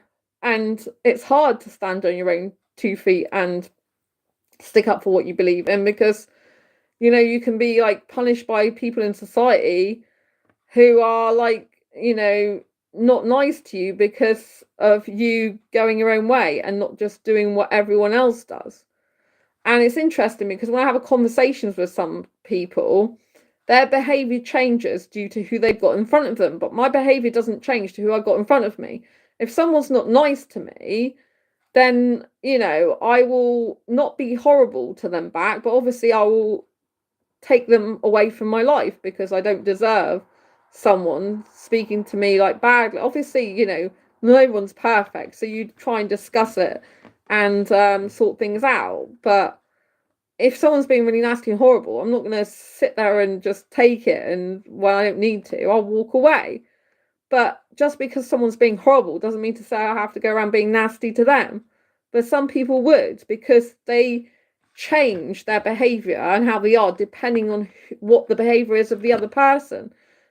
I mean, you know, regardless of if a person's nice or horrible to me, it doesn't change the fact that I'm still going to be what I believe is nice. And you know what I mean? But I'm not a doormat, so I will walk away from someone like that. But it doesn't mean to say I go around taking vengeance and, you know, and trying to get back at them and doing things like that. It's like, no, if you want to be an asshole, that's your business. I'm not going to be one. I'm just going to go from my life and not deal with that type of thing from you. So, you know, I think you've got to think about all that type of thing. And I think, like, when you're on your own and single, and you're asexual as well, because your asexuality is very different. It helps you to see the world in a different way. It does give you a lot more insight and perspective because you're already breaking free a lot of the time of societal norms and conditioning. So you're already able to see things that other people aren't willing to see, aren't able to see, or just can't see because they're very stuck in a conditioned routine. Like, it's really weird because one time I had this taxi driver I started talking about asexuality to, and he said, "Oh, you're in a trance, you are." And I'm like, "Well, you're in a trance because you're heterosexual then." And he didn't like it. He was getting really angry in the car, so I had to stop talking about that. But the whole point is like, you know, you can be like in a trance with your life. You can be in a trance with your sexuality because people are like being like brainwashed quite a lot and conditioned to think a certain way. And it's only kind of when you come out and realize, actually, I'm not like that. I'm not like a person who needs sex. I'm not like people who want it. I don't get these urges. I don't get these needs. I can kiss a guy for hours and it doesn't make me want sex with him. That isn't how the majority of the world is, but that's how I am. Do you know what I mean? And so because I'm able to see that I'm different in that way, it's a good thing. And also a lot of people do things just for money. They start businesses just for money, to make money. That's the primary goal. I can't do something like that. Even when I worked in retail for a lot of years, I had to be confident and happy in the thing I sold. I can't just sell something if I don't agree with it and believe in it. because I just can't do it. I think it's dishonest, personally. There are loads of people that can do it, but I think that's dishonest, and so I just can't do that. I can't make myself sell something I just don't agree or believe in. So I think when you're different and you're on like the outside of normal, if you know what I mean, I think because you break free of societal conditioning in some ways, it allows you to break free of societal conditioning in a lot of other ways as well, because you're like, well, I'm already different in certain ways, so if I'm going to be different in other ways, it doesn't really matter because I'm just different. And I think that's a huge benefit, really. Obviously, it can be difficult as well because it's like Achilles' heel. It's like it's really good for you, but it means the majority of people are not going to agree with you. The majority of people are not going to see your point of view. So that could technically be more lonely, I guess. Jonathan, Matrix. Yeah, some people do actually believe we're in like a Matrix situation because of the societal conditioning. It's like being part of the system, which I kind of think like sex, marriage and kids and keeping the bloodline going is. When someone says, I've got to keep the bloodline going, I've got to keep the human species going, I'm like, what are we, like little people on conveyor belts and robots? That's what it sounds like to me. It sounds like, it sounds like you're in some sort of factory or something, just churning more human people out, like just to keep a species going. I'm like, I mean, what about individuals making a difference in this world? Rather than just keeping the bloodline going, keeping like an offspring, having an offspring. It's like, well, are you going to be remembered because you've just had a child in your life? Is that your legacy? You're just going to have a child. Okay, but how will you be remembered personally? What have you done in the world? What's your dent in the world? Obviously you can make a dent in the world even if you're in a relationship and have kids, but it's like, I don't know, there's something really sinister sometimes, I think, about the fact that we're here to keep the human species alive. It's like, it reminds me of some sort of sci-fi movie where you're like, I don't know, you're on this conveyor belt of humans and having to keep the human species alive just for the sake of it. And I'm like, this is gross. Like, if people love kids and want kids, that's great for them, right? But just doing it to keep the human species alive, because that's the way they've been programmed. It basically conditions program, whatever you want to think in their head, otherwise, people will think they're weird. It's just crazy. Jonathan also sounds like the androids in Detroit become human before they become deviant and rebel against their programming. Oh yes. Yeah, that reminds me of movies as well. I agree, Jonathan. I think you're on the same lines as me. I mean, I don't know I think you're talking about a movie. I don't know that movie, but yeah, it does remind me of a movie. I'm like, hang on a minute, is this reality or is this a movie I am in? Because sometimes it feels like a movie. Honestly, I've met guys, including asexual guys in the past, who've said, oh no, I definitely want kids because I want to keep the species going. I want to keep my bloodline going. And I'm like, is that all you're here for? Just to keep a species alive? Is that all your life's worth? It's just, to me, like being a robot on a conveyor belt. It's no different. It's like, how are you any different to these movies we see where people are just like even clones or something to keep the clones of species alive? I just find it weird. The more I think about it, the more off it feels and the more cringy it feels. It just feels so weird. I'm like, it just feels totally off. I'm like, excuse me, I can't believe you're even saying this. Like we're some sort of disposable asset that you just have to keep replenishing. It's weird. Detroit Become Human is a story-based game where your decisions change the outcome. One of my favourite games of all time. Ah, okay. Is that similar to like movies like Sliding Doors, for example? So in movie like Sliding Doors, like the woman has a choice of two different lives. She can go, I think is it one of those turnstile swinging doors or something she goes through? And it's like if she goes through one way at a certain time, she gets a life and catches this train. And if she doesn't, she gets the other life. One, she finds her boyfriend's cheating sooner than the other or something. You know what I mean? I've seen some of those movies before. It's like the life you choose, like, you know what I mean? So if you've not seen the movie Sliding Doors, it's really, really interesting and good. But it is like, I do stop, like sometimes, I don't know if you've ever done this, where you kind of freeze life and you think, hang on a minute, I'm in this situation right now with this person, right? what would happen with this person in the future if we did get into a relationship? Would we both be happy or not? And will they ever regret not being in a relationship and wishing, oh, I wish I could turn the clock back and be with, for example, Sandra? Or will they be really happy without Sandra and I'll find someone better, or I'll just be happy being single forever? I find it really hard to think about being in a serious long-term committed relationship sometimes. That's what I really want sometimes. And then other times I'm like, I don't know if I'd be happy, because there's a lot of reasons why I'm not happy. I prefer my freedom a lot of the time, you know what I mean? I find it very restrictive sometimes. I find it hard to be happy with in a relationship with someone else, because I find that a lot of the time my needs don't get met. And they don't get met consistently, or, you know, as much as possible.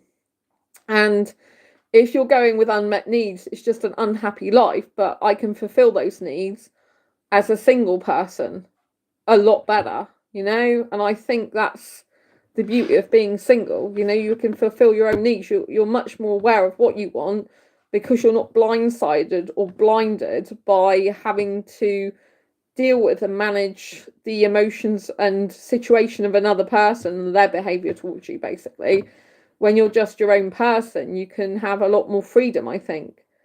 And so, you know, from a romantic point of view, sometimes I'd love to find like the right guy for me. And I still have that in my head that, you know, there might be somewhere in the world, in the UK, a younger foreign guy who wants all the same type of things as me, and who likes an older girl, and who doesn't want marriage and doesn't want kids and doesn't need sex, and who prefers to live on his own. And he's somewhere in the UK going, oh God, I wish there was just one girl, one older girl that just didn't want to live together and have this marriage and have kids, because I'm just really not into that. I bet there's one guy like that somewhere in the UK, and he's like, I just don't want this type of stereotypical life, and I keep getting older women that just want me for sex, and I don't even like sex. You know, I'm sure there's a guy, asexual, at least one asexual guy in the UK must be like that. Do you know what I mean? Because there are younger guys that do specifically like older women, and it must be nightmare for an asexual guy who loves an older woman, because a lot of older women want younger guys for specifically sex, and I'm not interested in that. So just like it's hard for me to find a younger guy who doesn't want sex with me, very difficult, most guys want a lot of sex with me, then you know, it must be hard for an asexual guy in the UK to find a girl who doesn't like sex, you know, an older girl that doesn't like sex. And there must be some younger guys that are really into older women, and they just like, they probably think there's no one for them. But unfortunately, they're probably not like me, who seeks answers a lot and finds asexual communities and is out about their asexuality. You know what I mean? How young a guy do you want? The youngest guy I've ever had a relationship with was no. The youngest guy I've had a relationship with was 23. The youngest guy I've ever dated has been 21 so far. So ideally early to mid-20s. My last boyfriend was 27, which is older than I would usually be interested in, but actually is very immature. So it's more of a case of the guy's personality. But I don't like, you know, I don't like older looking guys. I'm just not interested. They don't not aesthetically appealing to me. So you know, 21 and up's usually my benchmark, if you like. Although I've recently been asked to dinner by a 20-year-old, but we're friends. We can't have a relationship because we're not suitable. I'm not going to tell you my age because it's none of your business, and I'm not interested in saying my birth certificate age. I'm not interested in it, and I'm not talking about it because it's not something I'm interested in. It's irrelevant. And so yeah, I just like, yeah, so 27 was like older for me. My ideal age is early to mid-20s, but usually a guy who's like after 25 is meant to know what he wants more, but that's not necessarily the case. So yeah, but you know, I like a younger guy but with an older soul, and I'm an older girl with a younger soul, so that kind of balance out quite well. So yeah, I didn't you know, I love living like a teenager lifestyle and having a 21st mindset. You know, that's how I like to live. So if people ask me my age, I'm just like, think of me as 21. Like, I'm not actually 21 in birth certificate age, but just think of me like that, because that's how I live my life. Actually, I live it younger a lot of the time. But that's like what my mindset is. When my mindset is on my mindset age, I'm a lot happier and I'm true to me. Because I'm not interested in a piece of paper. It's really not who I am. And I don't take notice of it. If I take notice of it, it's like I'm disassociated from myself because it's not who I am. I'm a young soul. And when I'm living my young soul teenager lifestyle, that's when I'm at my happiest. And that's when I love, life the most. And I feel happiest, So, yeah. So, the guy I met recently who's 20, he said to me when he first met me, I look young, I look like I'm 21 or 22. But then, because he's talked to me quite a bit, he guessed a different age after that. So I get what you're meaning. I'm over 50 and prefer a guy to look older, kind of disguised, but be young at heart. Distinguished, but be young at heart. Yeah, for me, it's not about being young at heart. It's about being young in their soul. So, like an older person would usually say young at heart. That's kind of an older phrase. But for me, it's my soul age. My soul age is really young. I actually reprogrammed my mind using neuro-linguistic programming to be 21 years old years ago. But thank you for sharing that you're over 50. I'm under 50, just to make that very clear. So, and I don't like older guys. I don't like guys near my birth certificate age usually because I'm just not on the same wavelength as them, and I'm too young. I'm too young for a lot of young guys. Like, I just am in what I like. Do you know what I mean? So, I just prefer to be my young soul, Having a young soul is different to being young at heart. Being young at heart is just being youthful. Having a young soul is more like your core is young. So it's more like an integral part of who you are rather than a youthful feeling. It's more like your soul is young. If you think of Iron Man, because I think of everything in superheroes. So if you think of Iron Man, he's got that thing in his chest, which actually later on he cleared and was killing him. But I mean, when it's after, it's like no longer killing him, and he's got the thing in his chest. It's like a core part of who he is, he feels. Then it's kind of like I feel like that with my young soul. It's like a core part of who I am. It's like a cog, my main cog in my system. And when I'm riding on my main cog, it's good. When I'm looking at outer limits of like a birth certificate age that I'm labelled with, it's like that's not who I am. That's not actually Sandra. That's just some piece of paper that's legal. You think you're both, to be honest, says Daisy. You think you're young at heart and a young soul. Is that what you're saying? So, yeah, I mean, I go a lot of the time by what people wear, by what people say, by what people do as to how, like, young they actually are in their soul, I guess. So, do you know what I mean? So yeah, thank you for being so honest. I mean, a lot of, there are women that like older guys, I think it's important lately that there's more movies coming out at the moment where there's an older woman with a younger guy. The only problem with that is they don't end well usually, and a lot of the time the woman is having sex with the younger guy. Daisy, I'm pretty fit, healthy and active. So I'm curious to know, Daisy, if you're pretty fit, healthy and active, why are you preferring older guys, if you don't mind me asking? Because usually older guys are less fit, healthy and active, in theory, than younger guys. So what attracts you to older guys as opposed to younger guys if you're fit, healthy and active? I'm just curious, because it sounds like you might actually suit a younger guy in that case. But I'm just curious what drives you towards an older guy, considering that you're that, in good health condition and active. Very curious. So for me, I like clubbing, for example, although I've got injuries at the moment, which means I can't do that. I like going to theme parks. I like going to kids' movies, watching animation, superhero movies, all that type of thing. in times of relationship, I like, you know, sitting on a guy's lap in between his legs, kissing and cuddling, all that type of thing. Kissing on a train, kissing on a bus, all the teenager style, loved up relationship stuff, like being up till the early hours of the morning, you know, watching movies, having the magic and wonder of things, sparkly things, glittery things, superhero things. Do you know what I mean? That's kind of like really young. So yeah, that's kind of what I mean by young. So, but yeah, it's good if you're fit, healthy, and active. I'm just curious to why you prefer older guys, because it sounds like you might be more suited to younger guys.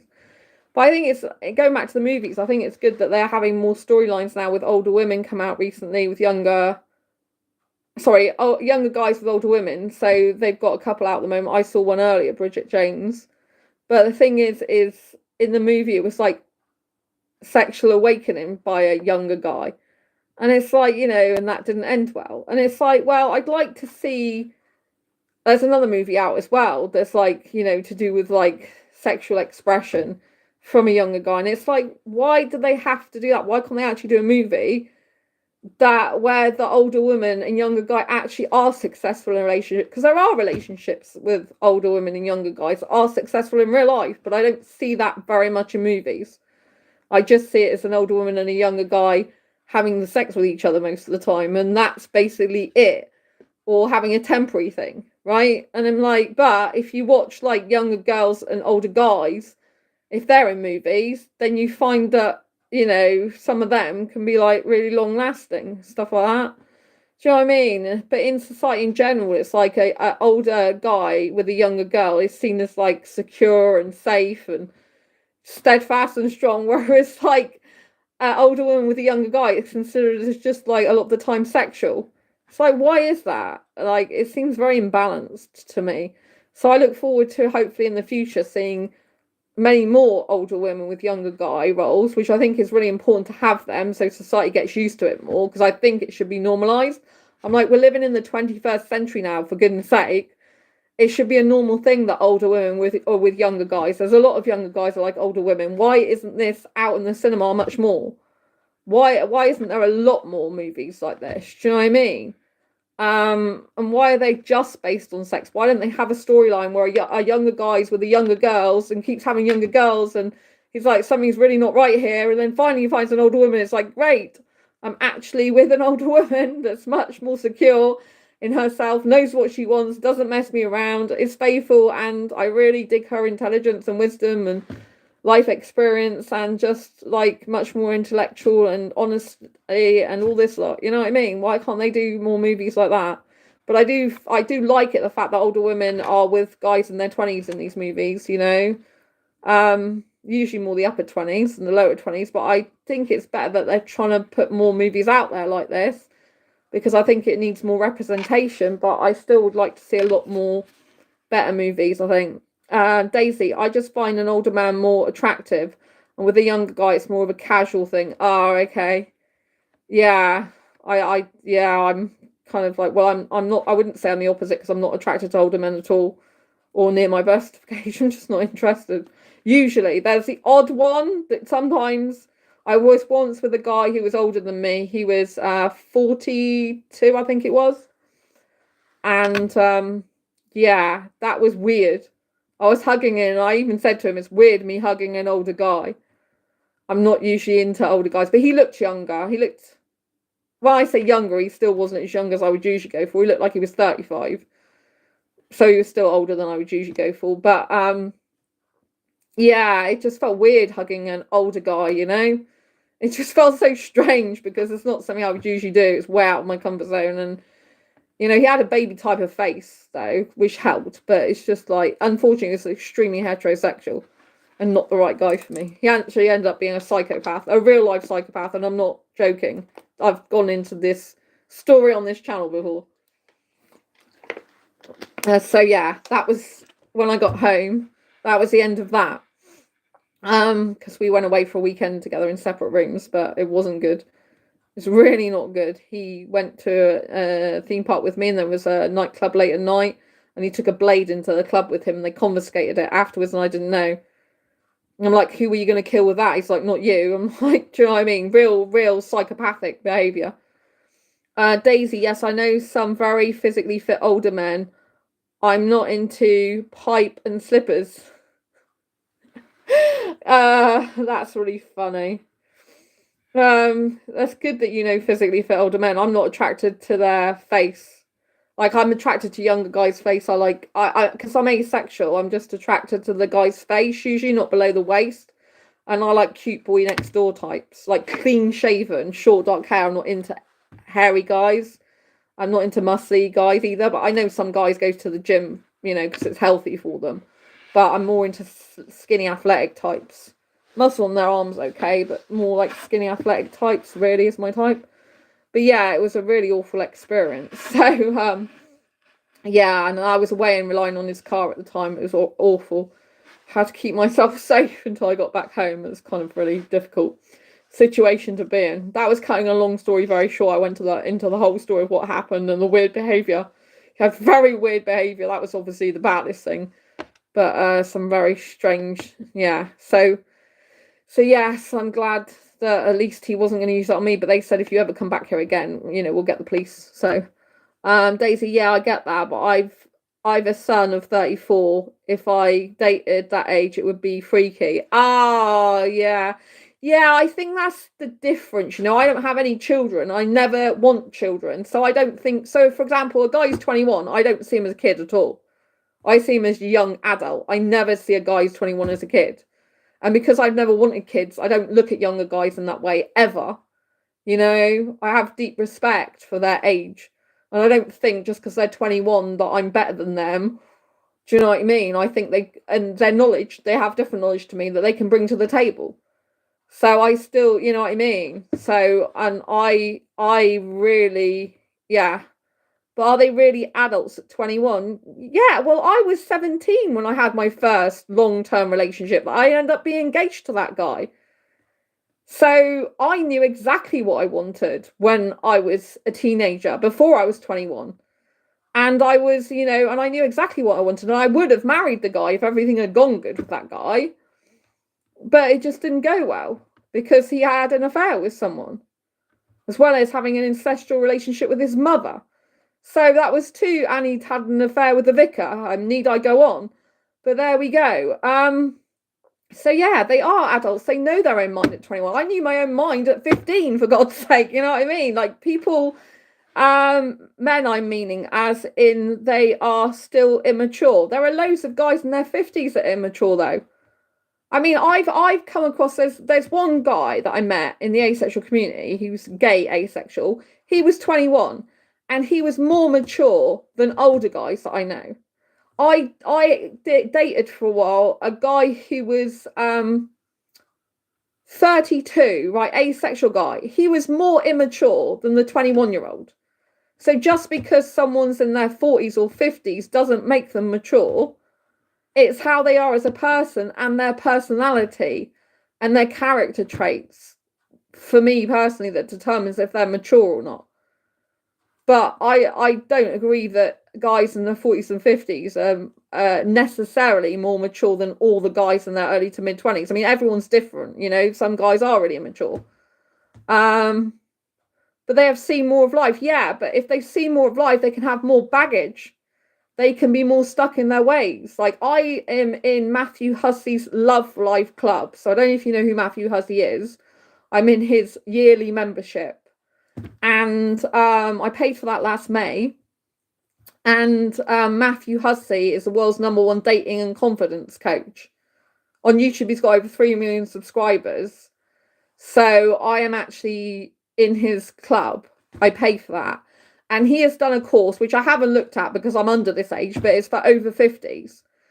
And obviously he gives advice as well. He does short videos and he does coaching and stuff. I've been personally coached by him and his wife in front of the group and a video coaching call. Really helpful. And he's like, if you're going to be dating someone that's over 50, for example, and there's also other dating coaches that talk about that, you could say they're more experienced. You could say that they may be more wiser. you know, you might think they're more mature, but they have a lot more baggage. They are a lot more stuck in their ways, especially if they have been living on their own. I've been living on my own for a long time. I love living on my own, which makes it harder to adapt to situations. But a lot of people who are older, in their 50s or whatever, they got kids and stuff, so they've got more complications, and they've got extra baggage, and they've got extra, like, a lot of trauma. A lot of trauma happens, you know, if you're with someone who's younger, then they're not necessarily got all that trauma and all that baggage that an older person's got, for example. Oh yes, baggage, and yes, stuck in their own ways. I hear you, exactly. So they come with their own challenges, older guys. Do you know what I mean? Obviously women have more traumas and baggage as well. I can't just say it's men, but you know what I mean. So as people get older, they can have more trauma and baggage. I mean, obviously I'm good for a younger guy because I don't have kids, but if a guy wants kids, I'm not interested in that, so we wouldn't be suitable. And a lot of the guys that I'm interested in, they don't want kids now, but they might want them in 8 or 10 years time, for example, which is no good to me because I'm not interested in kids ever. So if they want kids in the future, which a lot of them do, then it's no good. So that makes it, me liking younger guys does make things more complicated, but I'm just not attracted to older guys or guys near my birth certificate age. I'm just not attracted to them usually. There's like one in a blue moon, like I told you, Mike, but I just can't force myself to be attracted to someone I'm not attracted to. Daisy, personally, I don't think you need to pay any more for that club, as you come across really confident, you know what you want, etc. Thank you. I really find it helps me though, the club. So I really appreciate that compliment though. Thank you. I am confident a lot, but I've got my confidence back since being in there. So I had a relationship last year. You're intelligent, naturally, beautiful, and clever. Oh, thank you, Daisy. That's really sweet. Oh, much love to you. Thank you. Thank you. Yeah, I really appreciate that a lot. And especially the naturally beautiful. I really appreciate that. And naturally clever. It's really nice. Thank you so much. Sending you so much love for that. Thank you. I really appreciate that. You've warmed my heart now. So yeah, that's really lovely. Yeah, I do love being in club law. I find it really helpful because I'm upskilling myself and understanding more about relationship dynamics than ever before. And it's really helped me because I was in a relationship last year that didn't end well. And so it's interesting because so far the 20-year-old I've recently met seems more mature than the guy I was in an actual relationship with last year, who was 27. So obviously I've only just met the 20-year-old, so I don't know. And the 20-year-old's not suitable for me to be in a relationship with.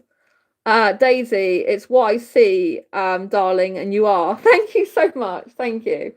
Yeah, I usually cover dating, relationships, confidence, self-love, and self-care.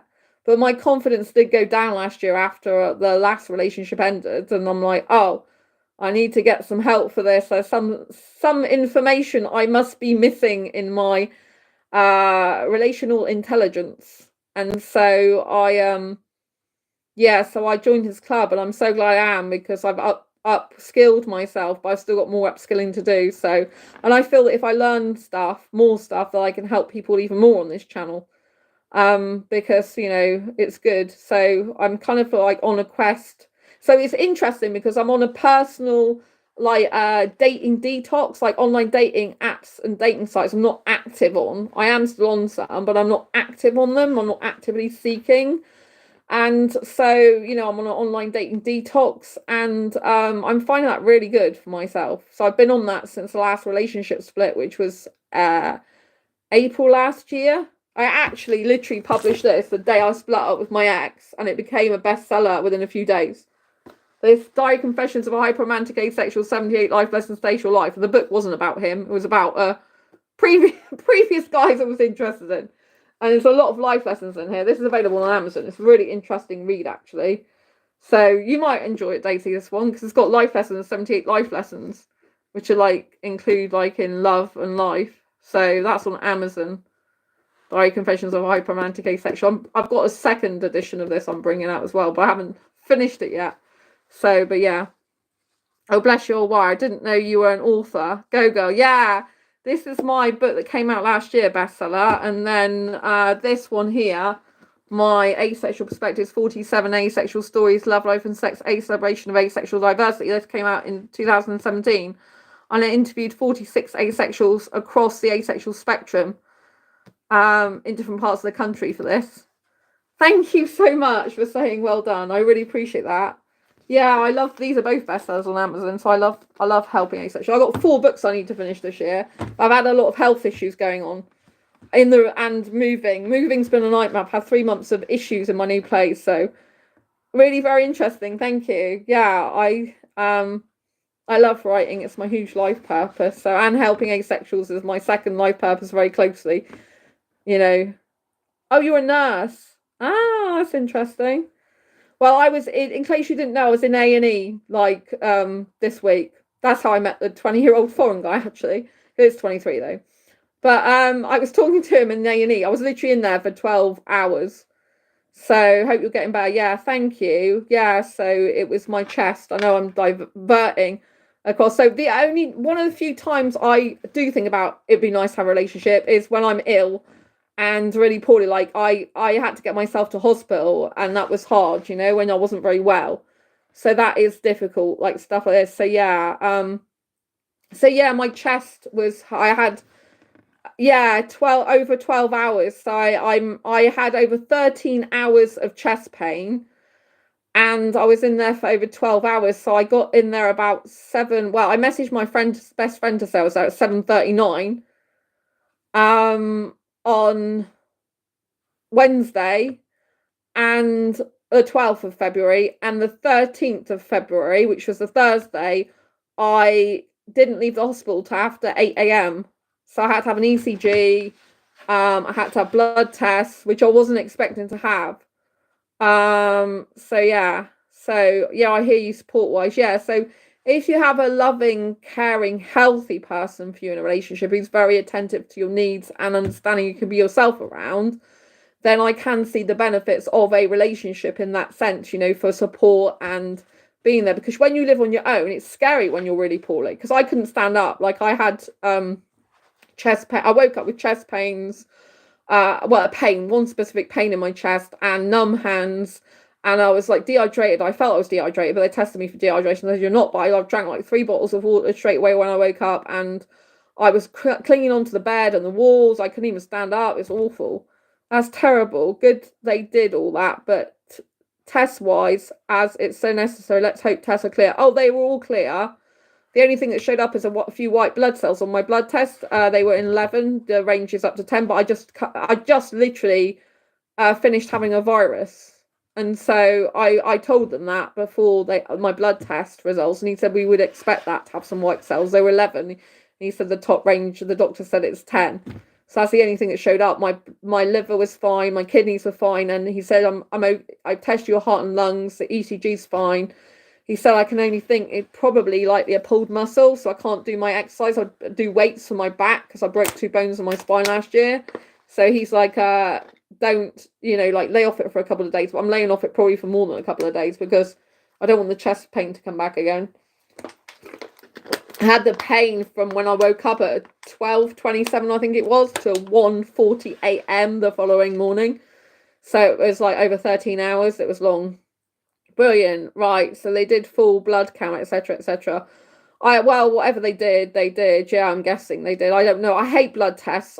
We usually refuse to have them. But the guy who was the younger guy who I made friends with in the A&E, we were talking for hours together, and I got on so well with him. He's so kind, and he literally talked to me throughout the whole blood test. Even though I don't really know this guy, we got on so well. We became like friends in the A&E. And then when we moved, they ended up moving him near me, and in the same like room. And then the person's like, "Oh, you have to have a blood test," and they didn't tell me this the whole time. And I got a real big phobia with blood tests, and I usually refuse them. And I said, "Do I really have to have it? Because I'm really phobic." Anyway, I said I only have it if he can talk to me the whole time. So he was literally talking to me the whole time, which was really nice to help me. And then afterwards, he was talking to me the whole time to take my mind off things. So I was really happy. Do you know what I mean? But that's what I mean. Like, he's 20. I didn't know he was 20 at the time. He looks 23, but it doesn't bother me. He's 20. And so he's like shown maturity in that way. And he's really looking after me, even though I don't know him so that well. You know what I mean? So we've been talking probably about 10 hours in there. Oh, he sounds a decent chap. How sweet. I understand your a fear, but they are so necessary. I have real phobia. I mean, I usually pass out and the whole room goes grey. It's that bad, and I usually refuse them.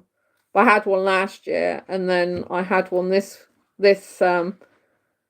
Oh, seems a decent chap. Yeah, I mean, you never know what someone's like after just meeting them like for a short period of time. But yeah, I thought it was really nice because he also got me a bottle of water as well because he saw that I was running low, and I went in to have my vitals checked, my blood pressure, pulse, and temperature. When I came out, I'm like, "Oh, you got a bottle of water?" He's like, "No, that's for you." And I'm like, "Oh, that's so sweet." So yeah, I thought he was really nice. He did really look after me well, even though he's injured himself, you know. So I thought that was really, really nice. So we've kept in touch since like out the hospitals. Relationship wise were not suitable because we were both on completely different, opposite lifestyle things. But in terms of friendship, hopefully that will continue to blossom. But you know, it's early days. I don't want to say, but yeah, I got on so well with him that by the end of the day, like people were calling me and him friends anyway. They go, "Oh, I brought your friend around to see you." The doctor did and stuff like that, which I was glad about because that's why he was there for my blood test, which was in my hand this time. Like last time I had a blood test, it's only gone down now. Last time I had a blood test at the doctor's, it was awful. I was in pain for 3 days and I literally felt it drill down into my vein, which probably puts people off and is very squeamish. Oh, shame. But nice as a friend, he may know other guys. I did think to myself, he may know other guys. He's from abroad, you know? So he's all got his life planned out in his own country, completely planned out there, and his lifestyle and is just total opposite to me. But yeah, so I did think he maybe some other guys because he's not Indian. I usually like Indian guys, but he's not Indian. He was like, "Oh, maybe you should think about other guys that aren't Indian. Consider other guys." And I'm like, "Well, yes, but if they want sex, they're not suitable for me. If they want marriage, they're not suitable for me. If they want kids, they're not suitable for me. And I prefer to live separately. So, and I prefer someone who's asexual, but can live without sex. So, but I did think he might know other guys. Maybe he has a friend or something. You never know. Maybe. So, yeah. But he's got all his life planned out back in his country, and it's completely opposite to me. Like I like living in a city. He likes being out in deserts and farmland and like loads of space and stuff like that. And yeah, I just couldn't stand that lifestyle. The way where he lives, there's like no, like you have to have a car out there, and I don't even drive, and I don't like traveling, and he loves traveling, so it just wouldn't work relationship wise because he wants completely different things to me, which is a shame. But it's good that he's here for the time being in my city. Currently, he lives like about 10 minutes away from where I am. But in the summer he's going away though, back to his country and other places to see different friends because he says, "Oh, I travel like often." They travel about a different place every week or something. Night, lovely lady, have to go now, but we're back soon. Please take care. Thanks for a lovely chat. Oh, thank you, Daisy. I hope your work goes well. Thank you for being a nurse and being really good. So it's really important. You do a very important job. We do appreciate you. Thank you so much. So yeah, I mean, what can I say? I do like being single. I do like being asexual, When I hear like, for example, guys talking about sexual stuff and sexual pleasure and how much they can make a woman feel great. I'm like, sexually, I'm like really not interested. Guys seem to think that I'm going to think that's so good that they're telling me that. And I'm thinking, well, I know for definite I'm just not interested. If you want to sexually pleasure me, you just kiss me without the genitalia stuff. I'm not interested in genitalia stuff. You know what I mean? And they say it like, "Oh, but I can make a girl orgasm and she thinks I'm wonderful." I'm like, okay, go and make some girls orgasm and think you're wonderful then, because I don't think you're wonderful because you make a girl orgasm. You know what I mean? Daisy, oh, I'm privileged to work with such lovely people, and it amazes me how strong they are when ill. Oh, I'm so glad you work with such lovely people. Oh, yeah. Being ill is really difficult, and it's hard for the staff, isn't it? Because they must be around people who are poorly all the time. So Yeah. Thank you for doing such a great job. So, yeah, I mean, I really like being single. I see benefits of being in a relationship, like, because I'm a hyper romantic. So I do see, and I do think if you get a really supportive partner who's like a really strong team person who really like puts time, energy, effort into the relationship and he's very relationship focused, like he likes his own things, but he's relationship focused.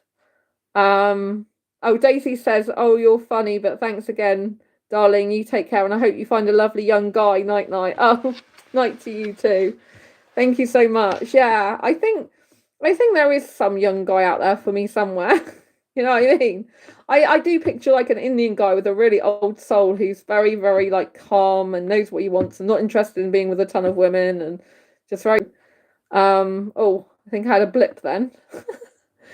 So yeah, I love being single as well. Like when I go to watch movies, like if I go to watch a movie with a guy, it can be really romantic, but also do you know what I mean? It's quite a distraction when you've got someone else there. Whereas if you're single watching a movie, I like watching the whole thing, including all the credits, and I don't have to feel guilty about sat there for a few more minutes watching the credits and just chilling out, you know what I mean, before leaving. So I really like that. When I used to be in a relationship, like if the guy didn't like the movie, instead of being nice about it, it's like, oh, I don't like it, and it gets really, you get really grumpy about it. And again, like if you're trying to enjoy your life, you don't want someone who's not enjoying the same experience as you. So one of the benefits about being single is that if you're enjoying something yourself, then you haven't got anything like you know, if you're enjoying a movie with yourself, then you haven't got anything holding you back. Like if you pick a movie and the other person doesn't enjoy it, it's difficult, you know.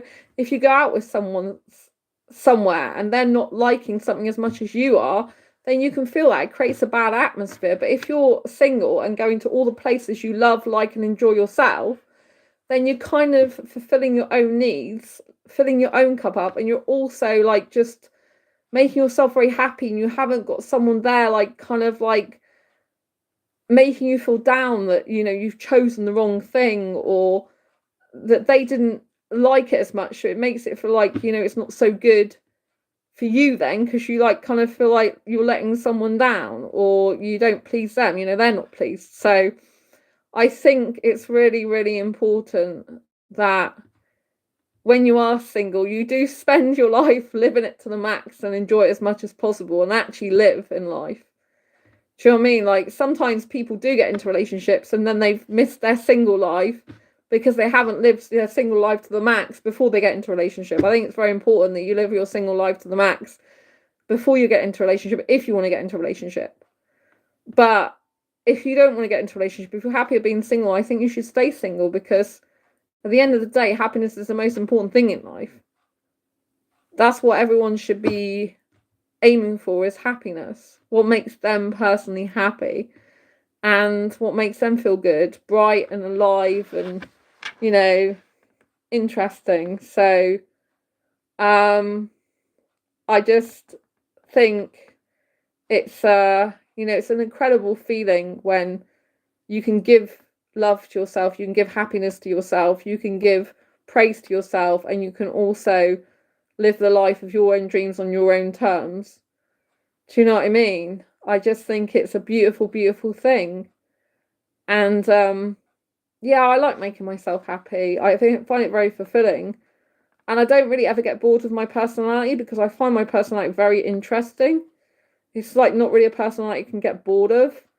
Do you know what I mean? I think intellectual conversations are very important as well. Like, so there's something like there's a sexuality called sapiosexual, where it's someone's only sexually attracted to someone like intelligently. That's sapiosexual. But you can be sapio asexual, where you're attracted to someone asexually through an intellectual connection. Do you know what I mean? So for me, it's really important in a relationship, if I was in a relationship, to have romance and kissing, but also stimulating intellectual conversation. If I was with a guy who wasn't very intelligent, for example, or didn't really like intelligent conversation, then that would just bore me, because I have to have mind stimulation as well as tongue stimulation, kissing in the mouth.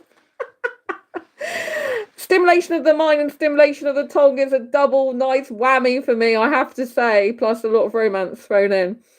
So, but when you're on your own, you can like learn knowledge for yourself to intellectually stimulate yourself. You can kiss yourself to a certain extent, and you can live a loved up life yourself, which is what I've done when I take myself out self-dating. Usually I self-date every week. Usually go to the cinema on a self-date and I'm like, oh, I'm here, it's bliss. Taking time out for myself, doing things that make me happy. It's really, really good. So, you know, it's just really, really good. You know what I mean? So it's just really good. So, yeah. So, it's a beautiful life, it really is. And, you know, I wish that if you're single now, I wish you to see it as a really good, an amazing thing. I wish you to see it as something that's empowering and that allows you to live life on your own terms as your authentic self. And it allows you to breathe life into yourself. It allows you to live in the way that you choose to live. And that can be an unconventional masterpiece. And it can feel like really, really fantastic. You know what I'm saying? So, yeah, it can feel really, really good. So, I just think it's so wonderful to be able to make yourself happy in this life. I think when our happiness depends on other people, it then means that our life is in the hands of other people, and that's like unsettling, and that can make you feel insecure. But when you put your own happiness in your own hands, in your own life, then I think that's something that's blissful and great. And I think as a single person, you're more able to do that. Because when you're in a relationship, you have got to think about another person. That other person needs to think about you. Otherwise, the relationship becomes unbalanced. And then you can start feeling anxious or nervous or stressed in the relationship because you're not getting your needs met. Whereas when you're single, you can meet your own needs. And if someone comes into your life that's not making you happy and not meeting your own needs, it's easier to let them go because you're not so attached to them in theory. Of course, you can be if you're in a really strong friendship with someone. But you know what I mean? It's a different dynamic. A friendship's a different dynamic to actually be in a relationship with someone. A relationship usually is more intense and you normally spend more time with each other and see each other more. So I think, you know, like when you're single, I mean, personally for me, like just being single and asexual is the best thing ever because it's like, well, I don't have to have sex. I don't have don't have sex so I don't get sexually transmitted disease or infection. Have no pregnancy scares to worry about. I don't have to think about having sex. I don't have to have a guy with me who's putting his hands on me and I have to keep saying, no, don't touch there, don't touch here, don't touch there. And of course, heterosexual guys like to push your boundaries. They like to, like push the areas they can touch. And it after a while, it just becomes like quite stressful. You know, if I'm with a heterosexual guy in a relationship and he's getting very, very sexual, then it just puts me off. It kind of like doesn't feel good for me anymore as an asexual person, you know, but as a single person, I haven't got any of that to deal with. And what age were you when you realised you were asexual? Don't mind me asking. I don't usually talk about that. I think I mentioned it in the Asexual Perspectives book. So you can get the Asexual Perspectives book and then you can see what the answer is. I think I talk about it in there. I think I do, but I don't give my age away, so... There is an article somewhere online that you can find that does have about age I had to give for the article, but yeah. So, but it's not something I really like talking about. It was just curious. So, yeah, I just don't really like talking about my birth certificate. But people who got this book, I'm sure, like, I don't know, I can't even remember if I said, but I didn't say my actual birth certificate age, but I think I might have said, I'm at the back of this book. People interview me at the back of this book, Asexual Perspectives book.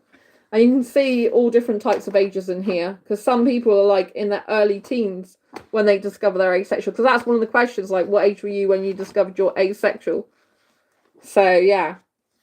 The other Asexual Perspectives book. So some people in the book are all different ages. So this person, for example, Katie Katie is 18 when they discovered they're asexual. So that's Katie's story. Joelle's story, they found out 2 years ago. This is Joelle's story in 2017. So I don't know how old they were. And so this is the book to get. Zoe's story. Zoe found out when she was 11 that she was asexual. So this is a really good book to read because it talks about love life and sex from an asexual point of view and answers pretty much any questions you might have about asexuality. So, do you know what I mean? So, Sappho's story. Sappho is actually 17 years old in this book.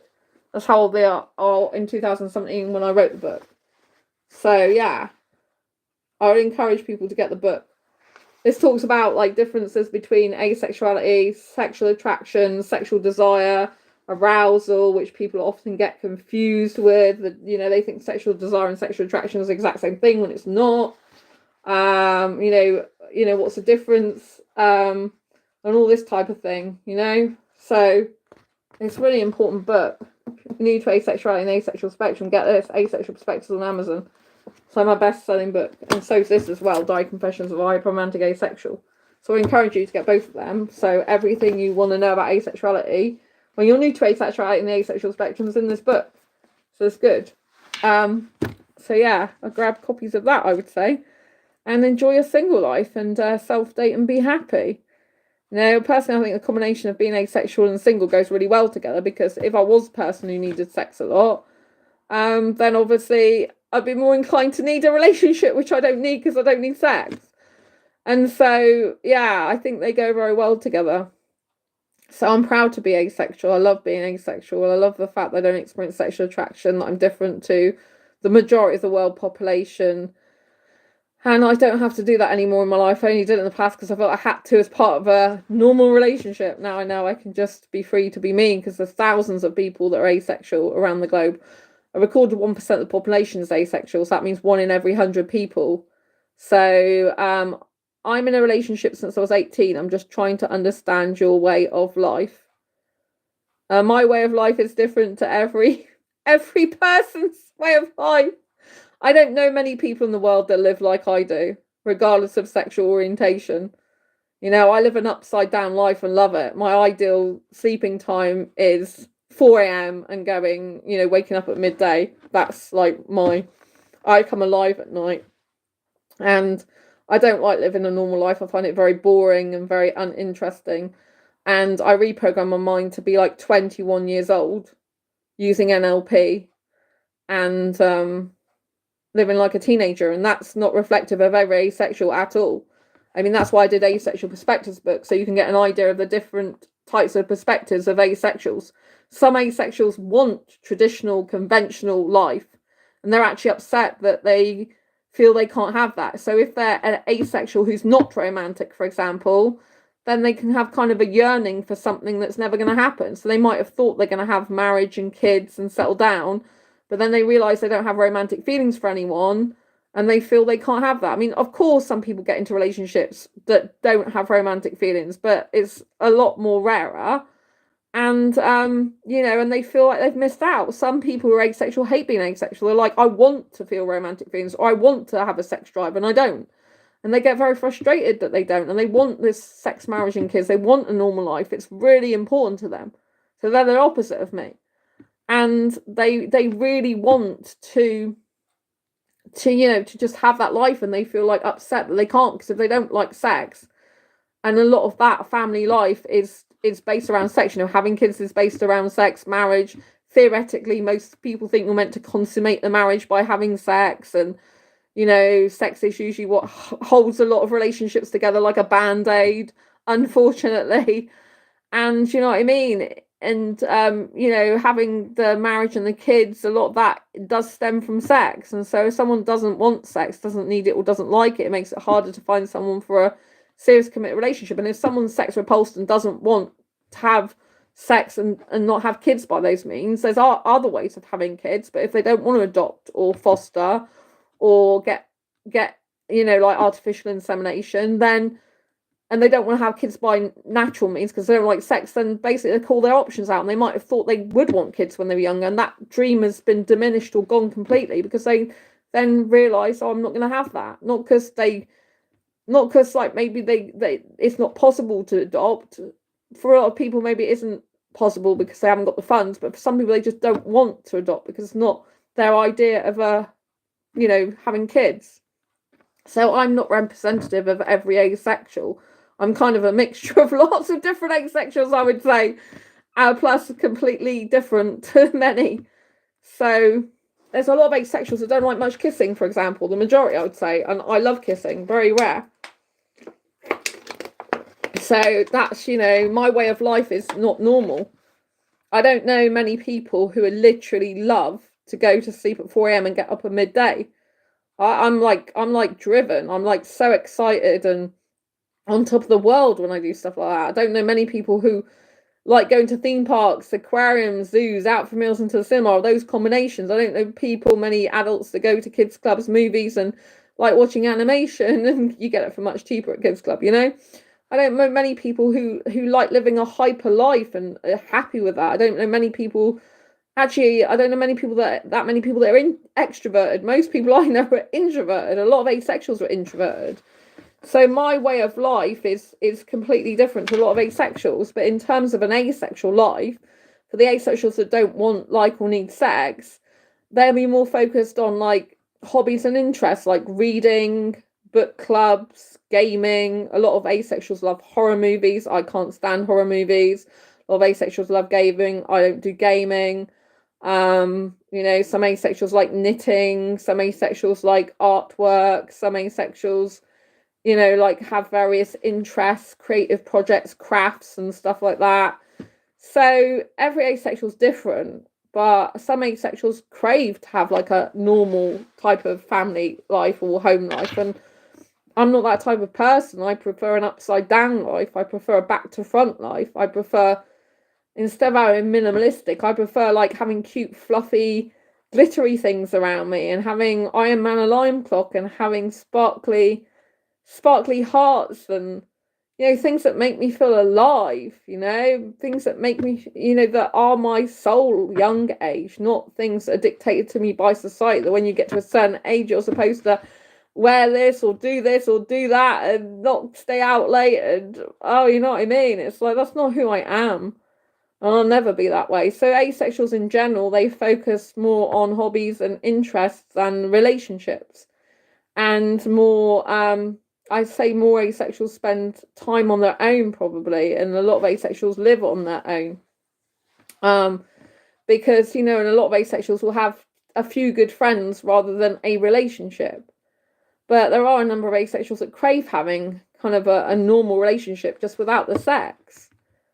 And so it's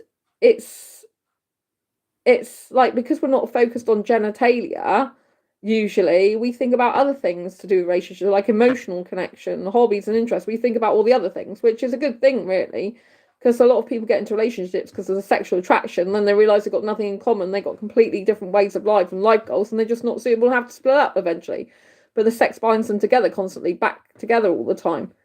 So it's really, really hard. And so I think an asexual, asexuality isn't actually a sexual orientation. It's not a way of life. It's a sexual orientation, but that's based on a lack of sexual attraction. But there are asexuals that do have sex. Some asexuals do have sex in relationships with heterosexuals.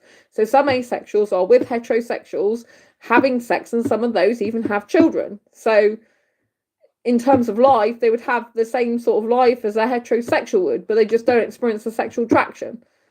So every asexual is different, but there are a proportion of asexuals that are married to other. There are some asexuals that are married to other asexuals, and there are some asexuals that are married or in relationships with heterosexuals.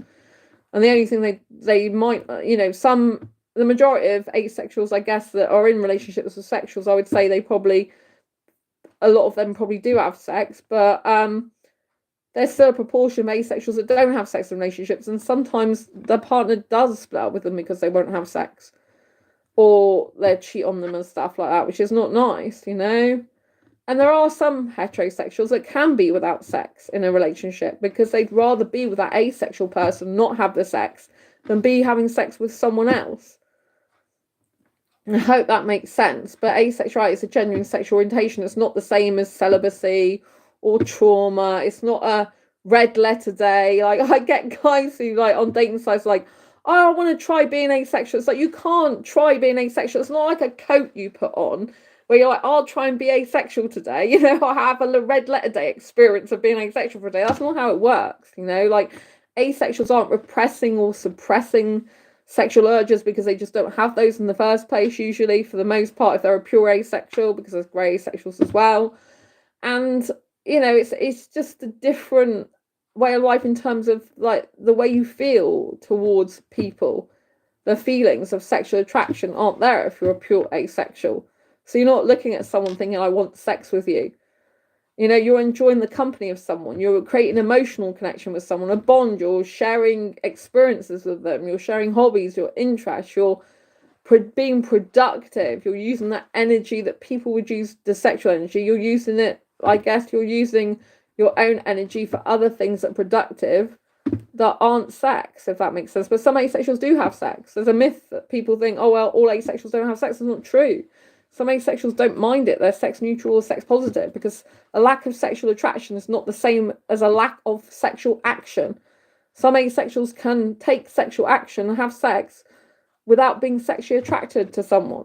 It's just like people who have one night stands in nightclubs. You know, they have sex with people they're not sexually attracted to because they want the sex itself. They desire the sex. Regardless of who it's with, they want the sex. It's the sex that's appealing, not the person, right? So they just want the sex. So it's the same sort of thing. People have sex without love, and then you can have love without sex. I mean, just think of all the people out there in the world that can't have sex for other reasons besides asexuality. The people that are impotent, the people that have had, like, major accidents that makes them not be able to have sex anymore. The people that have got, you know, like, physical disabilities that means they're in too much pain to have sex. So there's loads of people in the world that can't actually have sex besides asexuals. I'm 35, so if you discovered at 37, let's say, how do I know I'm not asexual? I discovered I was asexual younger than 37. I'll tell you that. So if you discovered at 37, let's say, how do I know I'm not asexual? So you can discover asexuality in any time. Some people discover it when they're older because they would thought they were heterosexual for years. So the way you tell that you're not asexual or you are asexual is by how you feel about other people. If you look at someone and you get the need, urge, or want to have sex with someone just by, like, looking at them and being around them, you wouldn't be asexual. Like, usually, if it's, like, frequent. Do you know what I mean? If you're looking for, if you're, say, a pure asexual is someone who doesn't experience sexual attraction, be how you feel about someone. So, for example, I get attracted to guys aesthetically, romantically, in multiple ways, but I don't look at any guy ever, even if I really love him, and think, oh, I really want sex with you now. Just doesn't enter my head. I don't get an urge within my body to have sex. I can get aroused in my body. That's a feeling in my genitalia, but that's not linked to a need to have sex or a want or desire to have sex because I'm not sexually attracted. So I discovered I was asexual before I'm 37, you know what I mean? So yeah, I was younger. So yes, I can definitely confirm that now. So anyway, so you know what I mean. So you're not asexual if you have sexual attraction for people. If you have a sexual desire, a sexual need, you see someone, you want sex with them, that you're not asexual. Someone who's asexual, pure asexual, doesn't have the need, urge, or want for partner sexual intercourse. They don't look at someone and think, I want sex with them. That's easy to remember. It's not the same as celibacy, where someone's choosing not to have sex with someone. You'd know if there was something different about you, just by how you feel about a person or people in general. But if you look at anyone and think, oh, I really want sex with that person, I'd love to have sex with that person, Do you know what I mean? That means you're not asexual. So I hope you can understand that now. Do you know what I mean? So, but there are people who don't even discover they're asexual till they're in their 60s. How do I know I'm not aroused? Well, you have to analyse yourself, don't you? Only you can answer that. Whether you're aroused or not. Arousal is a feeling in your genitalia, isn't it? So if you self-aware and analyse yourself, then you should be able to tell whether you're aroused or not. But some people get arousal in different things. Some people have an arousal of the senses. You know, smelling things that they really like, for example. But get this book and it will tell you the difference between sexual attraction, sexual desire and arousal. So hi Jonathan. So if you get this book, it tells you the difference between sexual attraction, sexual desire, arousal, answers, you know, like when people found out they're asexual and all this type of thing. All the answers that you're looking for. It's Megan, isn't it? Is it Megan or Mega? I can't, oh Maria, I can't see because on the phone, the white text in here, I'm trying to look at your name. Meg, let's call you Meg. So all the answers to your questions are in this Asexual Perspectives book. So I highly recommend you go and get a copy because this is like 47 different asexual perspectives. So if you're looking to understand asexuality and arousal and sexual attraction and sexual desire, then all the answers are in this book that you're looking for. So it's a fantastic book because it goes through pretty much every question people have possibly got about asexuality.